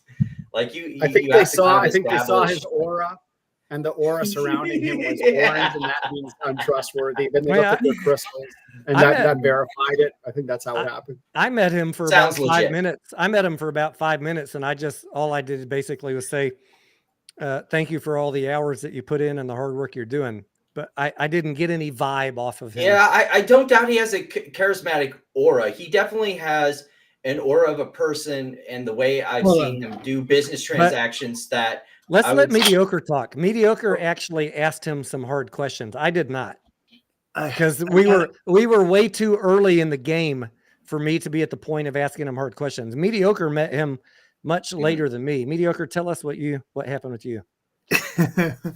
I did. I asked him some questions, and there's a group of people that I hang with. Tony knows, and they're smart people. So we put together some questions. It wasn't only my questions; they came from the community. Okay, and one of my main questions I wanted to know about was the dividend, right? But I asked him one specific question, not related to the dividend, but I'll tell you about the dividend one as well. But the one question I asked him was before the documents dropped. It was right when I met him was in Boston. It was right when the whole thing had just broke that there was a case and that there was going to be a settlement, okay? And that he announced the settlement shares, right? So it was that timeline. It was like a week after that news broke or whatever. So one of the questions I asked him was about those shares in general, right? I said, look, okay, so if you settle with Allegheny County, would you still honor the shareholders, the shares? Would you still honor them even if you made an agreement? And so he looked me dead in the face and he's like, "You really want those shares, huh?" And I'm like, "What the fuck? That was weird." And then when we were going through the plaintiff's brief and the defendant's brief, and I read that shit, it was cut and dry what he was actually doing, in my opinion. Okay. Mm-hmm. So, I understand his role and what he was doing. So, but which is about the point that we started running the red flag up the flagpole last year. That you need to be an ape. You need to get ape cheap. You need to stop listening to these people that tell you AMC is going to run, and you need to start understanding what the arbitrage play was. I mean, there were shared all this information. So many pieces in this puzzle, and we talked about it over and over and over, and people still hate me for it, even though we told you exactly what was going to happen, and we were exactly right. Yes, we were. Yep. So you didn't know by looking at his eyes, right? You just know by the fact. Now, it was what he said to me and how shit transpired, to be honest. Mm-hmm. So mediocre. Do you think that when you asked him those questions, he was an untrustworthy person, or do you think he's just acting in his capacity as a CEO? Nah, he was acting in his capacity as a CEO. Exactly. Correct. As someone who's not in this play in any fashion, what is your definition of the capacity of a CEO? What is his job? And if your answer is not the same as mine, I'm going to give you mine. Okay. His job. Who are you asking? I'd say the job is the job of the CEO is to make sure that the company remains profitable and to maintain his fiduciary duty and capacity to shareholders, unless it gets into the zone of insolvency territory, then it transfers over to the bondholders. But generally, Jesus Christ, is his fiduciary duty to deliver a short squeeze? No. No, hold on. I got a better question than that, Tony. Is his fiduciary duty to the shareholder or to the company survival? The stakeholders is the word, not shareholders. Yeah, stakeholders. Because once again, stakeholders is the better word that Tony used, because that can be the bondholders or the equity holders. It's both. And one's more important. Yeah. He has a fiduciary duty to the stakeholders, which is the bondholders and the shareholders. You guys are not the only person he cares about. Sorry to break the news to you, but the corporation is a living legal entity, and above all else, they want to ensure the survival of the legal entity. Everything else is collateral damage. That's one thing people forget, is that what Tony points out about it being an independent entity is key. You don't directly own the company, legally speaking. As a shareholder, you have a stake in the company. That's why you're called a stakeholder, just like the bondholders. But the company itself is an independent legal entity. And we're at the bottom of the barrel. That's what you guys need to realize. We're Go look at that waterfall, the bankruptcy waterfall. You are at the very, very bottom. Correct. So I'm gonna append to your definition, which was very good, by the way. Thank you.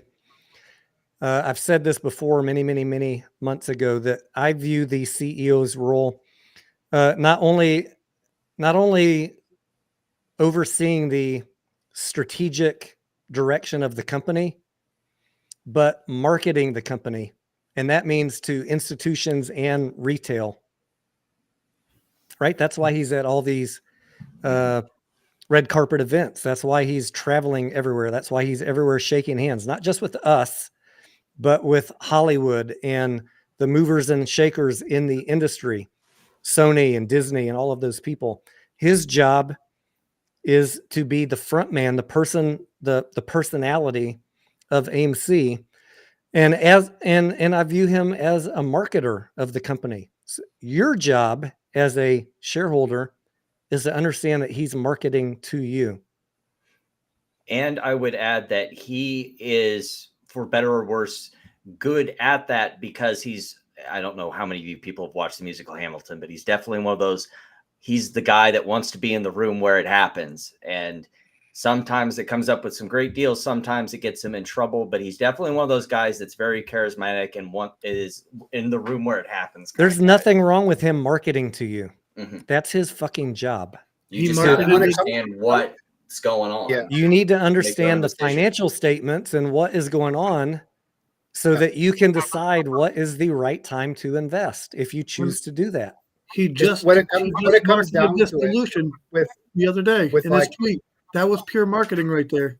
That tweet about dilution in the box office was marketing. He told you that the box office looks great at the end of 24 and in 2025. Yeah, mediocre. You know what happened? What did he say in that tweet exactly? Do you remember? I could pull it up. But basically he was pumping the box office in 2024 and 2025, saying that the first 2 quarters of 2024 are going to be bad, but the box office is going to turn around in the end of 2020, late 2024 into 2025. But cash is king. Here's what even more that I read that people misread. He said that the box office in Q1 and Q2 sucks. He said the box office looks promising for Q3 and Q4, right? You remember he said that? Yep. Here's what people heard, mediocre. AMC looks good for Q3 and Q4. Yeah, exactly. He did not say that, you guys. Read the effing words. He said the industry looks promising for Q3 and Q4. Yeah, he did. This is where people read too much into his tweets and why I refuse to decode tweets. You have to literally look at what he's saying and not create your own interpretation. Your interpretation comes from looking at the financial statements, understanding what the box office is going to be in Q3 and Q4. And then once you have your box office number, what you think it's going to be. Mike has his own. I have my own. Stock Retail has his own. Once you think you know what the box office is going to be, then you can create your own estimate of, is it going to be profitable or not? He didn't promise you AMC is going to be profitable in Q3 and Q4. He said the industry will be much better later this year. Tony, tell him how often we talk about. And then just going back to your comments about what the CEO's responsibility of it, like whether every decision he's made has been perfect or not. If he hadn't taken the actions that he's taken over the last few years, whether it's dilution or conversion or reverse split, equity holders would be zeroed out. Absolutely. So you with a $50 share average would be zero right now. Absolutely. If you believe in the company, you wouldn't have an opportunity now to even average down or get something back for the investment you made in. So that's the reality of it. So his responsibilities to the company, and he's been keeping AMC running through all this fucking craziness, where I think a lot of guys and a lot of people would have said, fuck this, and been talking to banks about bankruptcy already. So I think you got to keep that in mind. Yeah. And there are still people, Mike, you might have seen one or two of them on a space call, that say they did the math. They did the math and AMC would have had $20 million left. Is Sufjan still here? Yeah, he's here. I'm here. What would happen if AMC finished last year with $20 million left on the balance sheet? I did the math. I submitted it to Judge Zern, and I proved with a mathematical 100% probability, and the math doesn't lie, that they could have ended last year with $20 million on the balance sheet. There was no need to dilute. I think it's very risky. What would have happened, Sufjan? Very risky. Mike, what would have happened? They would have been bankrupt. Why? That would have been it, because they'd have no cash on hand. Because they have no working capital and they have $100 million liquidity test. Yeah, they would have been. Well, that's the other thing. People don't understand working capital, Tony. They don't know. I don't think that they understand what that is. No, because they don't read the fucking filings, mediocre. Right, but they don't understand that working capital gets you day to day. Okay, we need a because fucking they've never run a business. Exactly. That's my point. That's exactly where I was going with that. Right. But even beyond the working capital issue, which would have already tanked them, the lenders would have foreclosed as soon as they fell. Oh, 100%. They would have been scrambling to get their pennies if AMC. The lenders would have foreclosed as soon as they fell under 100 million. That would have been it. Game over. There's no, Judge Zern, they would have been fine with 20 million. And I proved it with math. You can forget about that nonsense, you guys. Read the damn covenants.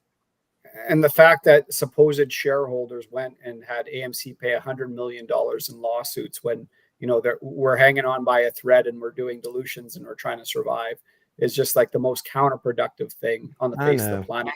If that conversion reverse split happened like 3 months earlier, they would have diluted at a share price that was like $4 to $8 higher. It was absolutely insane. Yes, that's a point that I made in a live stream, that if this lawsuit wasn't here, this would have closed at a much higher price. They would have diluted at a much higher price, which would have been a much more effective use of that dilution. May said that last week when I had Markets with May on. She said, the company was forced to blow a lot of money defending allegations and shareholder complaints. And she said that the negative sentiment from some small percentage of shareholders, which I think is about 400 people, according to Project Popcorn, that negative sentiment is working against the company. And that sent these fucking nut jobs into left field. They are so mad at May right now. But she's speaking the truth. She's speaking the truth.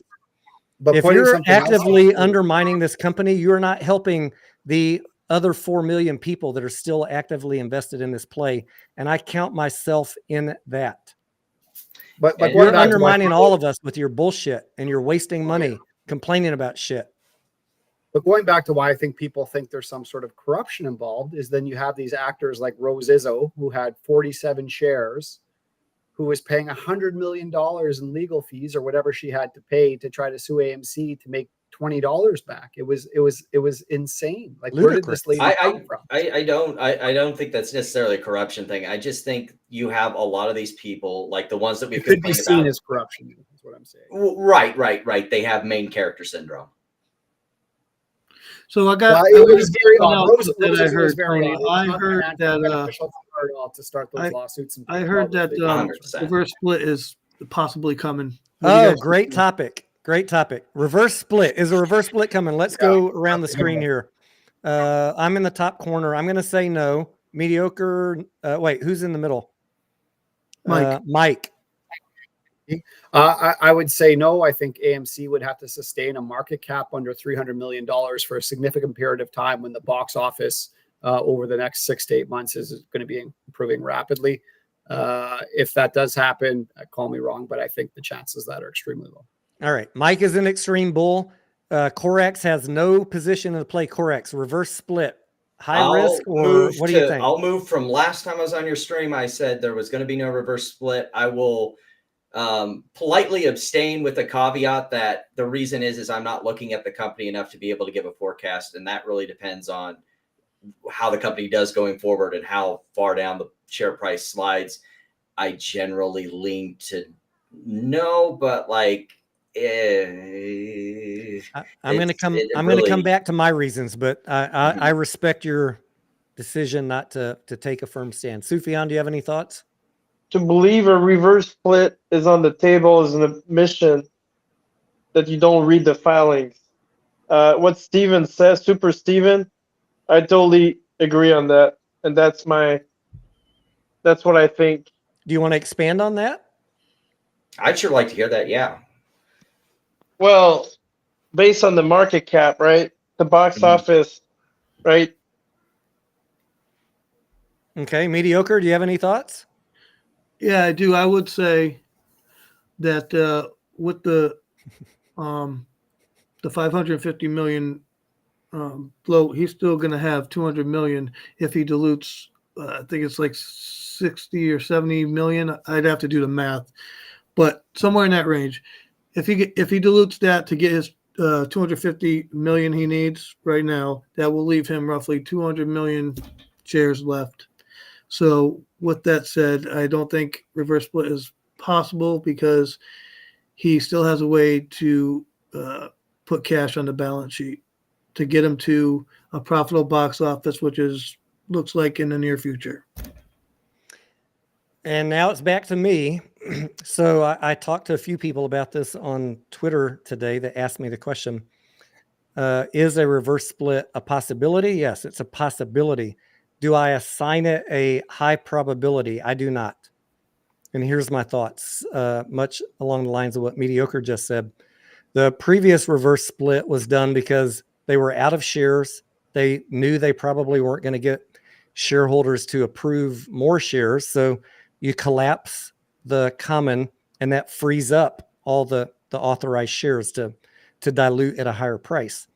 So that was the reasoning for doing the reverse split. Now they, as Mediocre just said, they even after this round of dilution, they'll still have 250,000 shares, 250 million shares or so to dilute should they need to.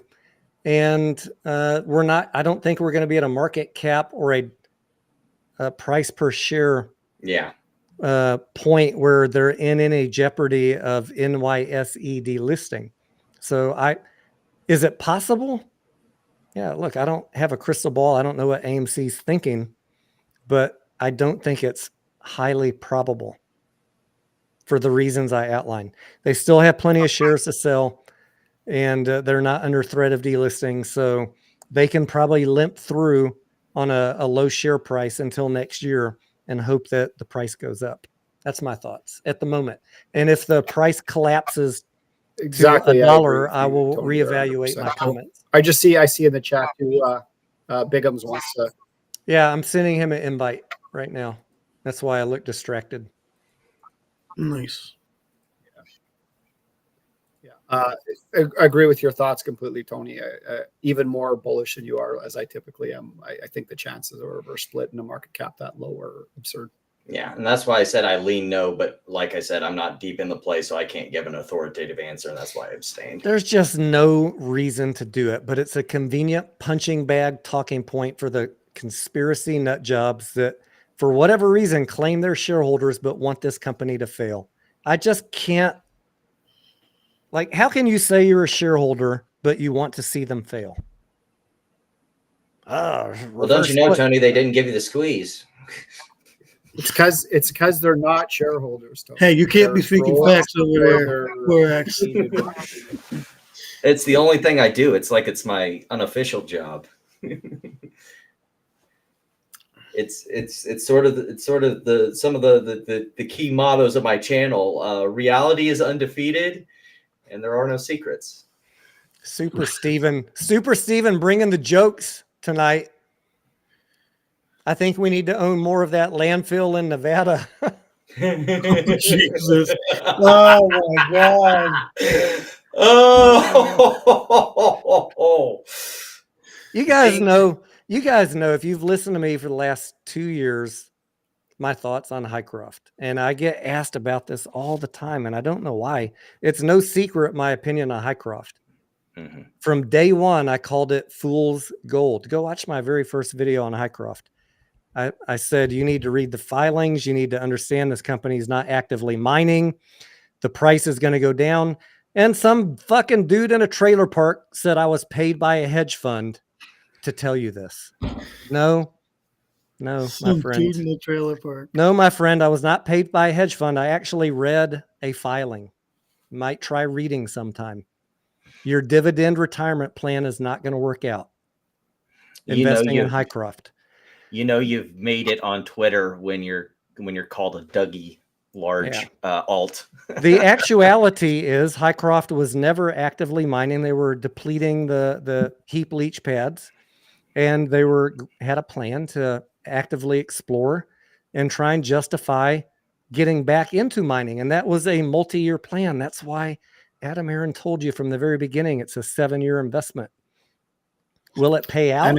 Will it pay out? Yeah. I don't know. I hope so. AMC is positioned both with shares and warrants to to capitalize if it does pay out, but we're not going to know till later this year when they publish finally 3 years later the feasibility study. So I'll cross my fingers. I hope for the best. I don't own any Hycroft because it's risky as hell. And what else was I going to say? Maybe it will pay off. Maybe it will.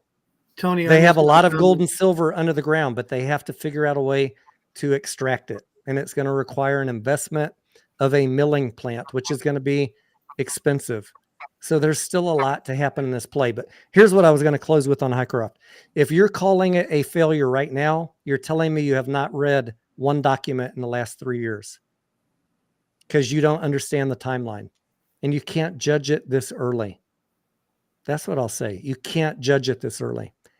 Hycroft might go bankrupt, or it might sell to someone else, or it might become a profitable mine. I don't know. I can't answer that question. I can only tell you what they publish. There's Tony, a feasibility plan coming. Hycroft? You'll know more then. Yeah, AMC spent a small amount of money on a speculative play in hopes of a big payoff at the end. And we'll see. We'll see. But if you're negative on it, it just tells me you're trolling and you're an idiot because you can't read. How often do I talk about it, Tony? Never. Not that I hate it. Way to play it. I just, I'm not interested. I wish them the best. I look, as an AMC investor, as a shareholder, we all, which I am, we all benefit if Hycroft is successful. So I hope it is. But Tony, I will tell you, talk about Ford.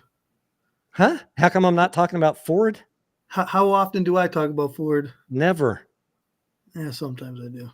More often than you talk about Mullen. More often, you love Mullen. I do love Mullen. Oh my God. It doesn't love you back though. I'm just kidding. We hate. Mullen needs some fucking revenue. That's what they need. Mullen's gonna squeeze. Bigums, did you get that invite I sent Squeeze you? out its CEO. God.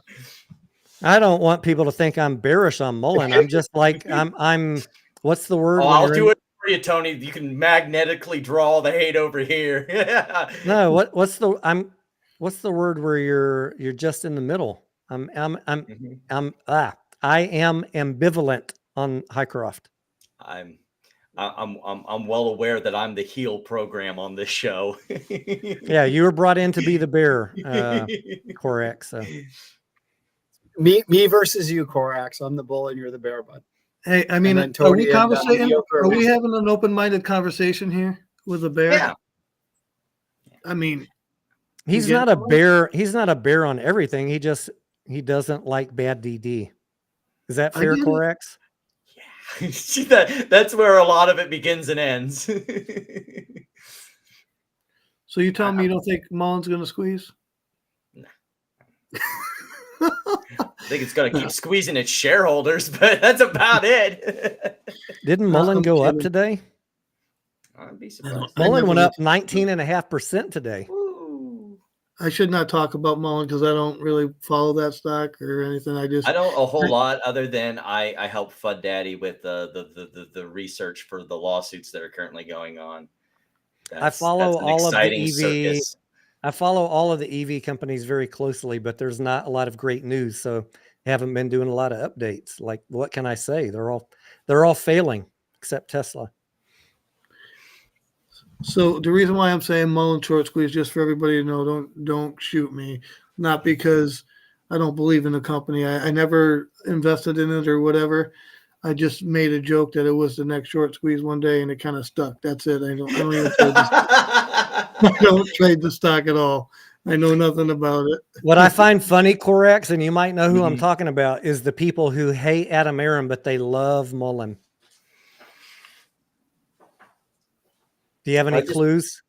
I don't have any clues. In fact, that entire comment made me blue screen inside, but I don't want to mention any names, but his initials start with BAM Investor. You mean scam investor? How can you hate Adam Aron but idolize Mullen? Look at the freaking income statement, bro. Look at how many vehicles they've sold. It's all about confirmation bias. What is Adam? Adam Aaron isn't dealing with any of the bullshit, but David Mishry, while he's robbing money out of shareholders' pockets, is saying all the right things that he wants to hear. Pull Super Stevens' comment, Tony. Super Steven says, mediocre. Next time we make a bet, loser has to buy Mullen shares. That is real crime and punishment right there. Oh, man. I was just looking at the chat, and there were some people in there complaining about the Nicole Kidman ad as well, too. And I would suggest as an AMC bull that the Nicole Kidman ad was probably one of the most viral ad campaigns that happened in the last 5 years. It got parodied all over the place. It was on Saturday Night Live. It was everywhere. That was probably a great investment. The Dune popcorn bucket was another one. That was when those guys made that popcorn bucket, they knew exactly what they were doing. That was hilarious. Nicole Kidman ad got a lot of free airtime in places, you know, that you would normally have to pay for, national news, social media. I'm not a marketing major, guys. My major in college was economics, finance, and banking minor. So I try not to comment on the Nicole Kidman expense because I don't know. They didn't send me the pitch deck. They didn't send me the cost to benefit analysis. I'm not a marketing expert. I don't know if it was worth it or not. So why would you value my opinion? Why would you value my opinion on how much they spent? What the fuck that's do hard I know? on advertisement, right? It's like how much impact does it have? How wide of a reach does it have? And you can't argue that they didn't have a massive reach. So it did something. Whether it was worth the money they spent on it, I guess that's kind of speculative. But It just sounds like a convenient troll. A convenient look. If you're a troll that doesn't like how much they spent on the Nicole Kidman ad, send me your credentials as a marketing professional or your degree, and I will listen to you. If you're just some rando, I don't care what you say. I don't care about your questions. that's why I want to find a geologist to talk about Highcroft, because all I hear is a bunch of clowns, and I can't find any professional who really knows mining to talk about it. I'd love to hear that. That's the big thing that I've seen is like I occasionally have followed some mining places, and it's really hard to find people who like some of these mining outfits. Like you might see even like in that same area, you might see like one or two people covering a mining company. So I can understand why you're having a hard time finding someone, because even the sector in general is pretty thin. I reached out to several geologists, including YouTubers and well-known people, and all of them told me they did not want to talk about Highcroft because they don't cover junior mining companies or companies that aren't actively mining. So it's very tough to find someone to give any comments on it. I wish I could. I tried. I really tried. And it probably doesn't help that I think it's just and it probably doesn't help that with a lot of these meme stocks, that if you come in and give an opinion, you're going to get the haters that come along and ruin the show for everyone. So they doubly don't want to deal with that shit. Yeah. Yeah, and I think that's probably part of the business of junior mining. It's very speculative, and the ones that make it, they make it really big, and the ones that there's probably 10 that don't for everyone that makes it. But you got to understand it's speculative, and you got to see what happens. I think Tony's right. Let's see what happens in 7 years rather than making up a bunch of nonsense right now. I will say that that's another thing to keep in mind, because a lot of people with these mining stocks will be like, "Oh, Sprott's involved," but exactly what Mike said. That's what Sprott does. He gets involved in a little bit of everything. And if one of these blows up, cool. He made a bunch of money, and then he can just liquidate the losers at a very low cost. So that is the one bullish thing about it is Sprott generally knows what he's doing. So I think there's some educated speculation that comes along with him. But like you said, it's still speculative, and we'll see what happens with it. It corrects. It's kind of like what private equity does. He said the word. He said the word, the magic word. They invest in a bunch of shit, and not all of it works out. That doesn't mean that they're trying to bankrupt 100% of what they invest in. It's a hot potato. Watch out! It's a hot potato. We'll cover this at some point. That I'm going to get into this whole private equity fucking conspiracy Excellent. bullshit, but Give not me a tonight. But not ring. tonight. But guys, if you are listening to someone who thinks that private equity's job is to bankrupt every company in America, you're listening to another conspiracy nut job. Just Yup. telling you. But there's even like big investors, guys who've gotten really wealthy. There's one quote I liked that came from Bezos. And he's like, if you got a 10% chance to make 10 to 1 on an investment, you take that 10% chance every time. Yeah. You know, like that, it's such a massive return. And I think that's private equity right there, right? Some of these They're people taking a don't 10% realize we chance live in and a capitalistic country. Like private equity's job is not to bankrupt every company. They're looking for a return and a high percentage, maybe 20 to 30% of what they invest in doesn't work out.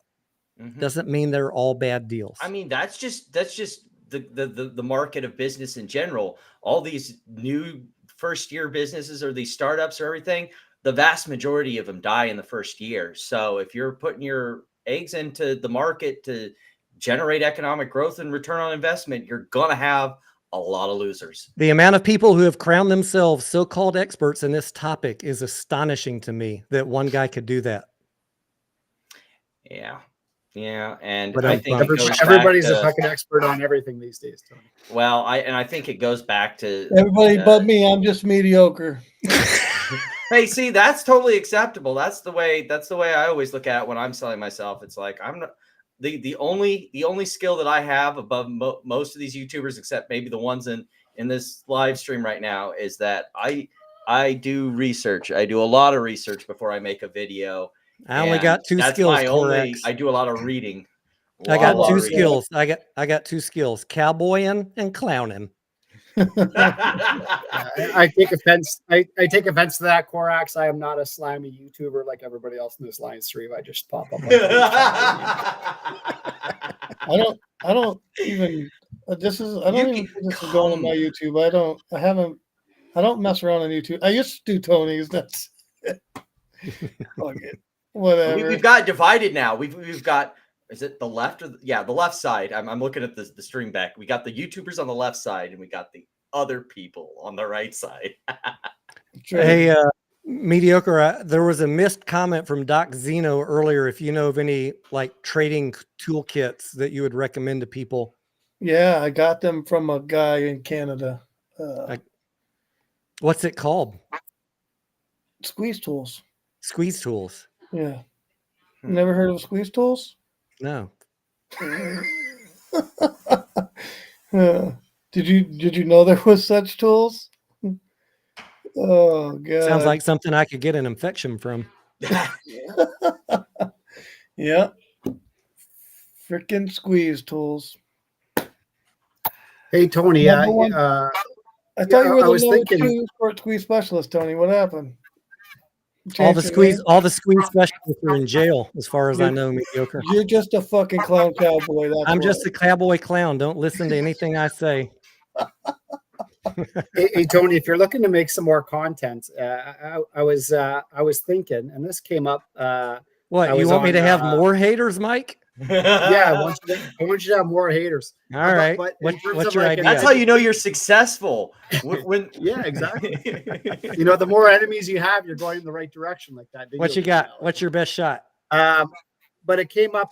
I was in a call one morning with Lion Trader, and he suggested why don't you go through AMC's 10Q and show people how to build that spreadsheet that you have for yourself. Show them how to figure out gross margins. Show them how to figure out capital expenditures so they can build their own spreadsheets and do their own DD and do their own box office estimates.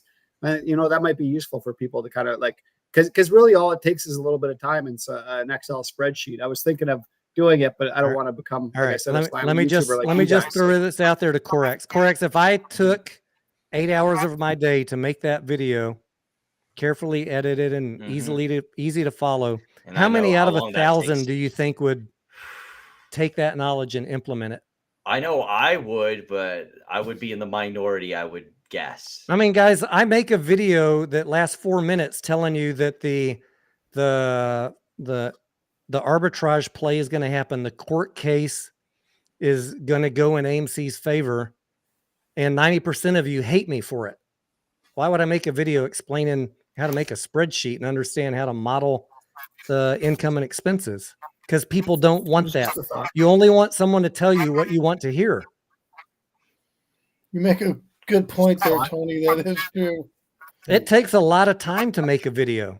I just got done having that entire scenario with the Sorrento people. I told them on my initial findings of their bankruptcy that, is it likely that there was some screwiness? Yes. Is it going to change the fact that the shares are probably going to zero? No. Is it the PO box thing a bad thing and they shouldn't have been allowed to do it? Yes. Is it going to change the outcome of the bankruptcy? No. And guess how many of those predictions turned out correct? All of Nobody wanted to listen.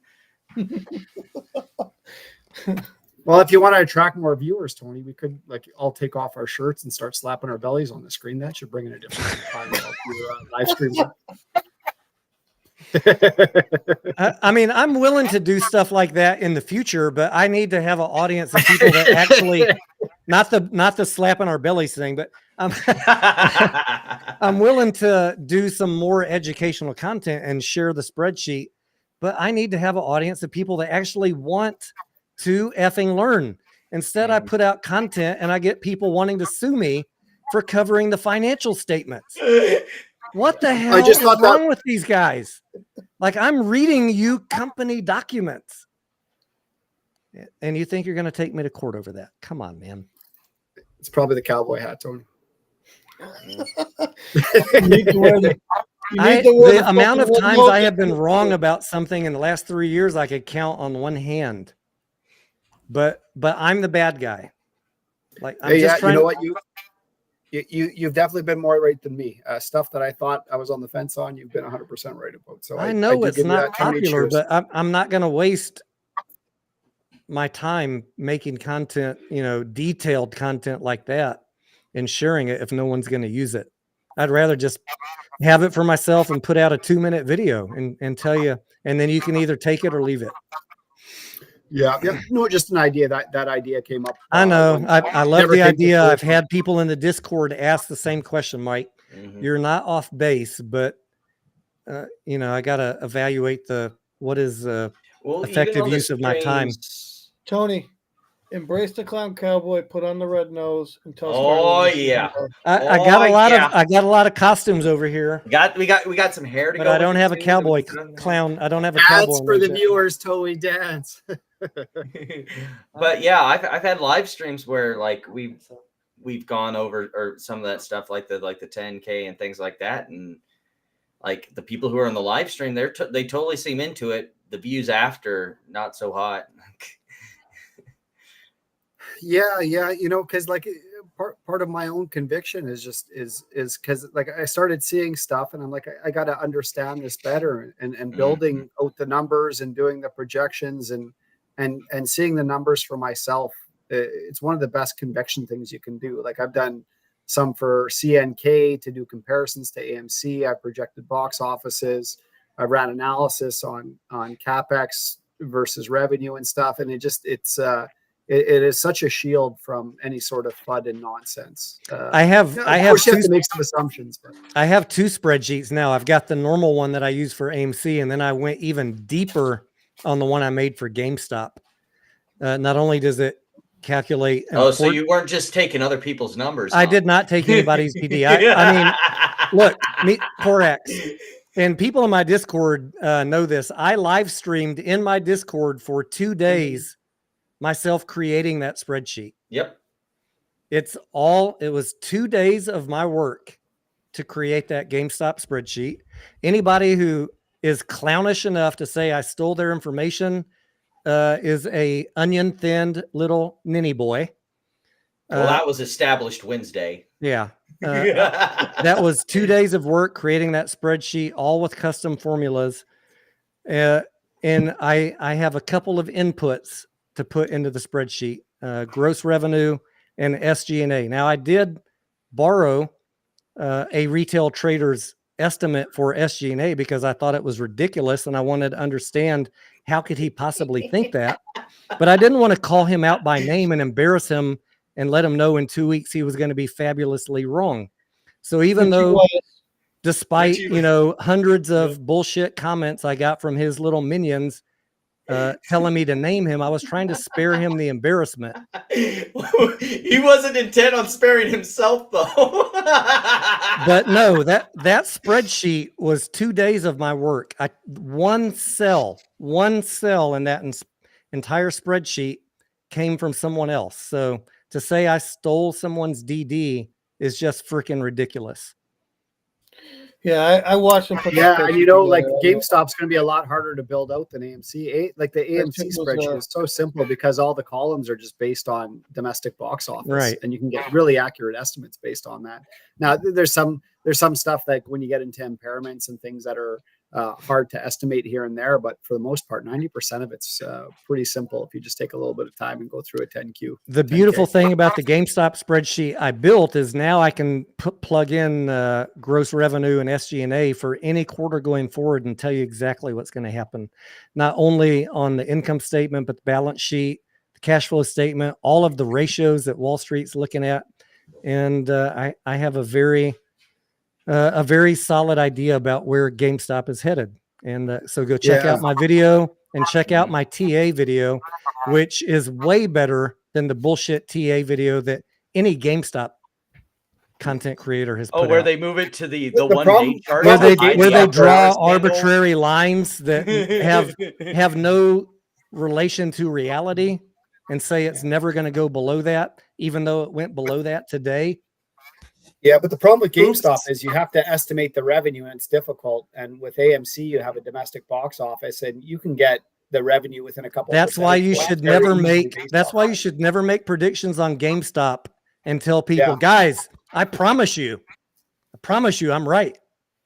Nobody's doing the work here. Nobody's putting in the work that we are. That revenue miss on Q4. I'm just going to say to disappointing. GameStop content creators, be a little bit humble and allow to your audiences that you could be wrong.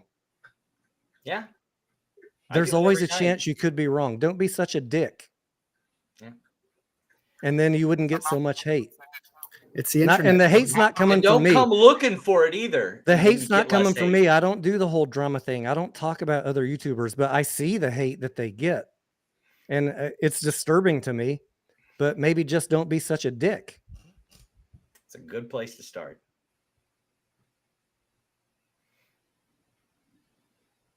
So Tony, we've heard about how right you are all the time. Tell us some times when you've been wrong. I want to hear one or two just to help my ego because you've babe. been right more than me and it's driving me nuts. Babe, how many times have I been wrong in the 7 years you've known me? Actually, sure. That's the right He's got person to already ask. source ready. Wait, come here. You don't have to get on Don't tell camera. us.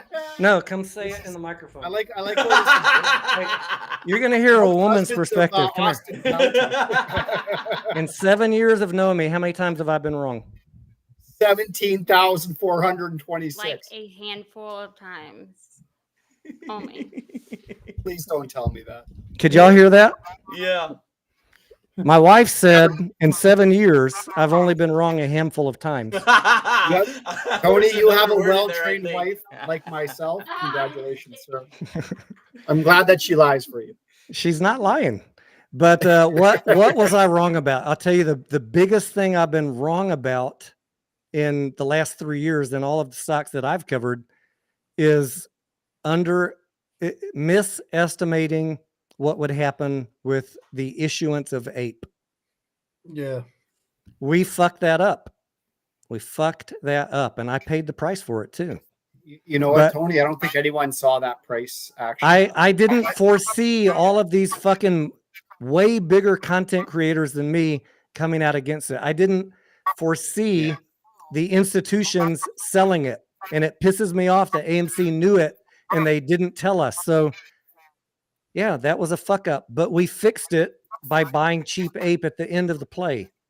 But even the separation of the prices, the fact that it didn't get bought up back up to match AMC, considering the same equity, is still mind-boggling to me. Even with the institutions selling, and even with the YouTubers coming out, the fact that it didn't get bought back up to a closer price to AMC's, that still boggles my mind to Well, the part day, of it was this his day that people there was understood. that much of a difference between the price of those two equities. I I don't don't think think anyone part of it knows. was the Made me risk. mad People about that whole realized it was a deal. dilution The fact that instrument. when Yeah, but they're still the same equity. So if the dilution Right. should have affected the price of AMC just as much as it affected Ape, right? right, Well, but it eventually they did. didn't That's for want you to sure. know, though. They Go didn't ahead, want you to mediocre. know Yeah, that, yeah. that Ape was a better play than AMC. That's why they would never tell you the formula. Like I messaged what's his name, Tony, investor relations guy. John. Yeah, John. I messaged that Sean guy. I Good. wanted to know. Yeah, Right? I wanted to know about Yeah. the No, equation investor of whether they relations, not determined that. CFO. Oh, John Merriweather. Merriweather, yeah, Merriweather. He didn't want to give up the information. They didn't want They to never tell want to you, get out the info. They only answer me about 20% of the time I email them. So infuriating. but they told you it was 1-for-1. That's all they had to really tell you. Yeah, they were very crafty about sliding that under the table. We had to do a mediocre. We had to do a lot of thinking and talking and just chewing on this to figure it out, right? We didn't figure it out right away. We fucked it up in the beginning. Well, I knew it was 1-for-1 because he said it was, but he would say it all the time, and he said it in the what was that girl's name? There's a video. I can't think of her name, but he said it right to her in that video in the movie theater, which is why I tried to get him on camera, and he wouldn't fucking go on camera with me. He said, "Nah, we're not doing an interview." Because I tried. I had my gimbal and everything. I was ready, but the thing with that, they didn't want the shareholder to really know because they didn't want you to abandon AMC and go into Yeah. Ape.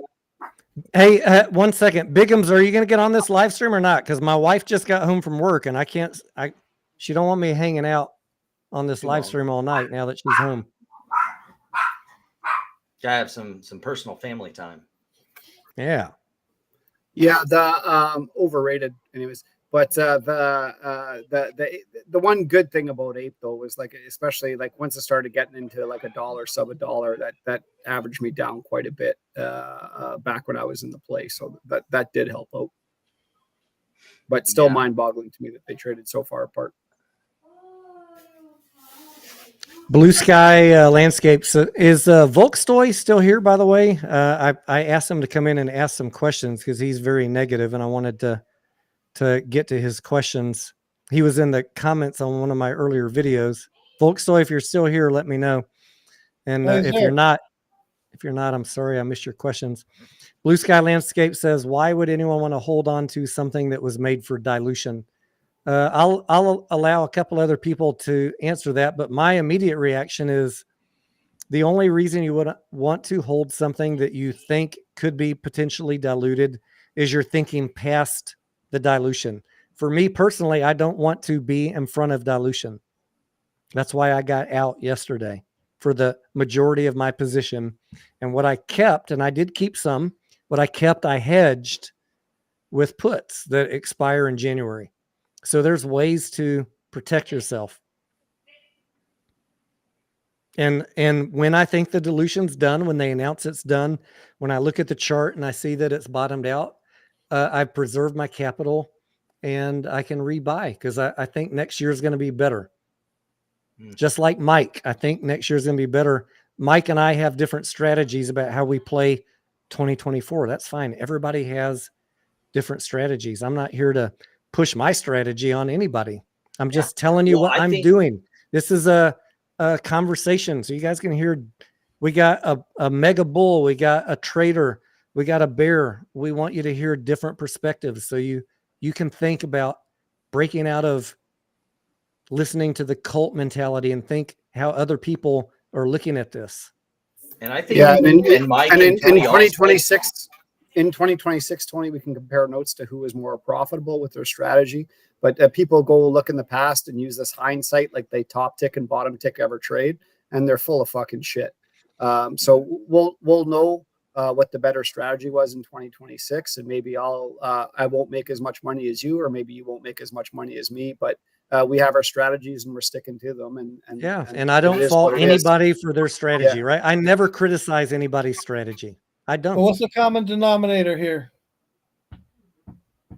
The common denominator is I think we all like movies, and we all think that next year is going to be better than this year. We all read financial statements. We all That what? too, yes. We all read the financial statements. I don't. Show me your P&L. That's what I got to say. You want to see my P&L, Tony? I'm just teasing. I'm just teasing. Turning into that kind of live stream, Tony. It's an inside joke in our Discord. Anya says when can we consider other tickers? I know, Anya, you're tired of me obsessing so much over GameStop and AMC. And people ask me in the comments, why are you spending so much time talking about AMC? Why do you care? Why do you care why people are putting out misinformation? It irritates the fuck out of me that these so clickbaiters and the no voters are putting out all this conspiracy bullshit and misleading people. It irritates me that they don't understand financial statements, balance sheets, the corporate strategy. It irritates me that they're lying to people because they're a couple screws short up in the head. And I actually care about people. I want to help you understand why understanding the financial statements matter and how reading them and understanding them can help you position your trade better for the future. Because I know a lot of you are screwed in your position. It doesn't mean that I can help you necessarily fix it, but I can continue to do my best to tell you what I think is going to happen going forward based on what we're seeing. Doc Zeno told me the other day, he's like, I don't even want to think about how much money you've lost by not jumping in some of these other trades. He asked me if I got in DWAC, and I didn't, because I've been fucking spending all my time trying to help you guys with GameStop and AMC. And yes, it's irritating. It's irritating to not participate in a play that runs up. But Tony, but I'm going to be okay. There's other plays that I'm in. Don't worry about it. If you ever get tired of Tony, we're over here talking about how Palantir is overvalued in Team TLT. Yeah, I had one of my buddies called me last night. He's like, Tony, I just need someone to talk about crypto. I'm making so much fucking money in crypto. I want to call you every night and talk about it. I was like, we can do that, but you're going to go on a live stream with me and you're going to share with everybody how you're making so much money on crypto. And he said, I can do that. He's like, can I wear a cowboy hat and be crazy and silly? I was like, absolutely. To the fucking I said, absolutely. Welcome to the Cowboy Clown Crypto Show, y'all. So Hey, for those of y'all that want to get rich in crypto, I think that might happen starting this weekend. But, you know, outside the fact that like I'm an AMC bull and I think I'm going to make a lot of money from the play, I just find the whole play and the history of it and the community fascinating. You know, like I was never a Twitter user before. It keeps me engaged on Twitter. I like going through the balance sheets. I find just the personalities, the Ethans, the crazy people, the same people. It's absolutely fascinating just watching it in real time. That's what's kept me around. I love every second of it.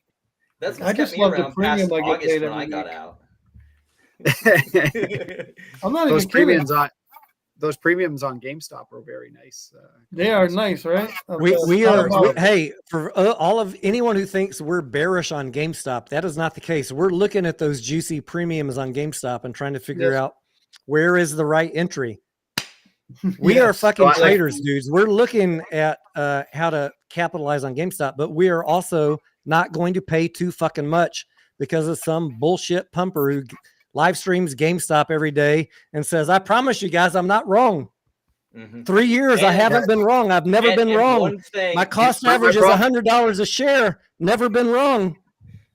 My problem with GameStop is the lack of the guidance. So in the meantime, I just wait for the not a single. I'm being a little bit. Once good guidance happens and I see their future, then maybe I'll start buying more. It's our same concern. It's our same concern, Mike. There's a point where GameStop will be a great play. There's a point where it will be a fucking excellent play. Absolutely. But it's not yet. Because the balance sheet is so clean. They just need to beautiful. They have an enviable balance sheet. but it's declining revenue, and they need to, okay, this is what we're doing to increase our revenue. Once they do that, they could blast off, but they just And they these guys just are ignoring refuse it. to They're give ignoring guidance. the declining revenue like it's no big deal. Wake the F up. Stop listening to these pumpers. And I would say part of the It's problem like 3 is, billion. I would say, in declining revenue since like 2016. and I would say part of the problem is that management's playing scared. They have no plan. That's why they're not talking to anybody. They've got all this capital they could deploy that's sitting there on the balance sheet, and they ain't doing shit with it. Yeah. Like I All right, like on, Brian. on that Clean, note, great with things Duncan on see. GameStop, we're going to go ahead and wrap this up here. But look, seriously, I'm not dunking on GameStop. I think GameStop has a beautiful balance sheet. Yeah, there's They tons have a of lot of potential. potential. I love Ryan Cohen. I'm a Chewy's customer. I also look at the financials just like I I'm do on looking for an AMC. entry, Tony. Huh? And I'm gonna keep still coming. looking for an entry. Yeah, I'm gonna keep coming on these live streams, Tony. I'm gonna share my spreadsheets with Noisy Corax until he becomes an AMC bull and starts buying a whole shit ton of shares. So, until that time happens, you guys are stuck with me as long as you'll have me. Oh no! I will. Well, I you're will stuck share with with them you for guys a long time. the moment See you I guys go- in 2025. The moment that I go permanently long on GameStop, I will absolutely let you know. I've been only swing trading it for the last 6 quarters or so. And 5 of those I made a profit. 1 quarter I broke even. So I'm perfectly happy with my TA and my DD on GameStop. Those guys over there on those channels can hate on me all they want, call me whatever names. They're down 70, 80%, and I'm up. So I don't care about what those clowns say. My strategy has been the correct one. And there'll be a point where I go long on GameStop just for fun, but it's not yet. I'll match my year to date with their year to date any day. Absolutely. Anyways, guys, total revenue matters. Wall Street cares about declining revenue, no matter what they say. I'm sorry. I'm not comparing AMC to GameStop. AMC's got its own set of problems, and we talk about those to the point where people think I'm paid by hedge funds. I'm just looking at financial No, statements. he's just paid by me. No. I don't even know your real name. I wish AMC had. I'm GameStop agnostic down. to plays. I'm agnostic to plays. I'm married to financial statements. So that's how we're going to keep on doing it. And you can like it, you can love it, you can hate it. You can call me a clown, but I'll still be here, millionaires. Oh. All right, let's do a wrap up. Mike, do you have any closing thoughts? Buy AMC. It's undervalued. Mediocre? I like AMC where it is. I'm still here. If you want to learn some stuff, follow me, follow Tony, and I like helping people. So let's go, bring it on. Fuck yeah. Say, do what you want to with your money, but make sure to properly position size and keep an eye on the financials. Make sure you're doing your homework. And if you want to watch clown lawsuits take place, corporate lawsuits, you know where to come. What's your channel, Corax? Noisy Corax here on YouTube, Sunny Corax on Twitter and Threads. And just so you know, he can be a little caustic sometimes. He's not a meme trader. But I think, guys, look, the reason I have him on here is it's good to have people with a different opinion than you. I see who are these guys in MMTLP Corax they go on their Twitter and say, this guy said something mean against MMTLP. Please block them. I'm blocked by most of those people, so I can't really answer that question. I can't remember their names. The one that's a dancer. Not the lawyer. The dancer dude. Anyways, if you're listening to people that tell you to block other people, look, I'm blocked by most pumpers on AMC. Yeah, And I'm part of a Bed Bath and Beyond. I'm invested in AMC. Like, why are you blocking me, bro? We're on the same fucking team, but they don't like facts. They don't like that I listen to a variety of sources. Listen to everybody, as long as they're nice, as long as they can have an adult conversation, and then evaluate all the DD and make your own decision. There's nothing wrong with taking in data and opinions from from all sides. That's what good DD should be. That's how you should do it, whether you're buying a house, a car, or a stock. When you buy a car, do you talk to your friends about it? What model should I buy? What brand should I buy? Of course you do. You go to different dealers. Yes. The stock should not be any different, guys. This is not a fucking, it should not be a cult where someone tells you what to do. Yep. Stop trying to compare AMC to Cinemark. Jesus Christ, for the love of God. Anyways, that's I guess that's my closing thought. If you're listening to people that are telling you to block everybody else, look, block anyone that's being negative, like being an asshole. There's a difference between having a different DD or a different opinion. When they cross the line in a personal attacks, I block them all day long. But I'll never block someone just for having a different opinion. Or tell your followers you need to block them too, or we're not friends anymore. Yeah. That's cult behavior. Or just personally attack them harder. I don't like that shit. I ain't about that drama life. No Kool-Aid drinking stuff. Jim Jones. No Kool-Aid. And what else? Yeah, don't, like Korak said, don't over leverage your portfolio just in speculative plays. Have a balanced portfolio. Look for profitable companies. Look for undervalued companies. Tune into this channel. Keep on bugging me for more of those videos, and I'll make more of them. The value plays I called out at the end of last year are up so much right now. Do you know how much money you would have made if you watched any of the videos I made on value blue chip stocks in August and September of last year? You'd be sick to your stomach. But instead, all I get is comments from haters. Be open-minded, guys. Look for profitable companies. You don't have to, not everyone has to be a 10Xer overnight. There's a lot of ways to make money with much less risk. I love speculative plays. I love short squeeze. I love speculative plays. I love short squeeze plays, but I don't risk my entire portfolio on it. That's how I sleep at night. That's how I'm still here. That's why I'm still talking to you. Keep reading, keep learning. Keep reading, keep learning. Read some books. Thank you, guys. Mediocre, Mike, Corax, from the Cowboy Clown and the Monkey Tamer. We wish to tell you all thank you for tuning in tonight. And Dick Tracy over there in the bottom left. Thank you, one and all, for tuning in tonight. Feel free to DM us, tweet us, leave a comment, and we're always happy. We're not like Matt and Trey. We actually answer comments. Have a good night, guys. Have a good night. Let me figure out how to get the hell out of here. Here we go. I'm going to sign off. And guys, to those of you, I'm not going to hang out in the back room. So when I do this closing screen, I'm done. Cheers. Take care, guys.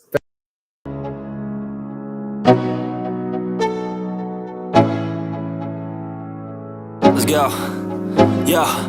I'm like an addict, ooh, I gotta have it. I ain't even playing, got a really bad habit. If it moves, gotta grab it, fuse like a magnet. Lose, won't have it till I'm doomed in a casket.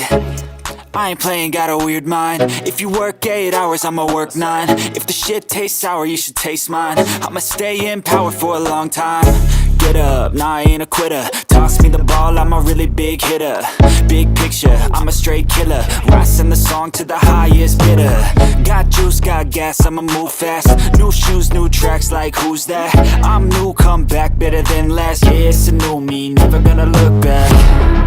Never gonna look back. Cause damn, I was built to last. You move slow and I move fast.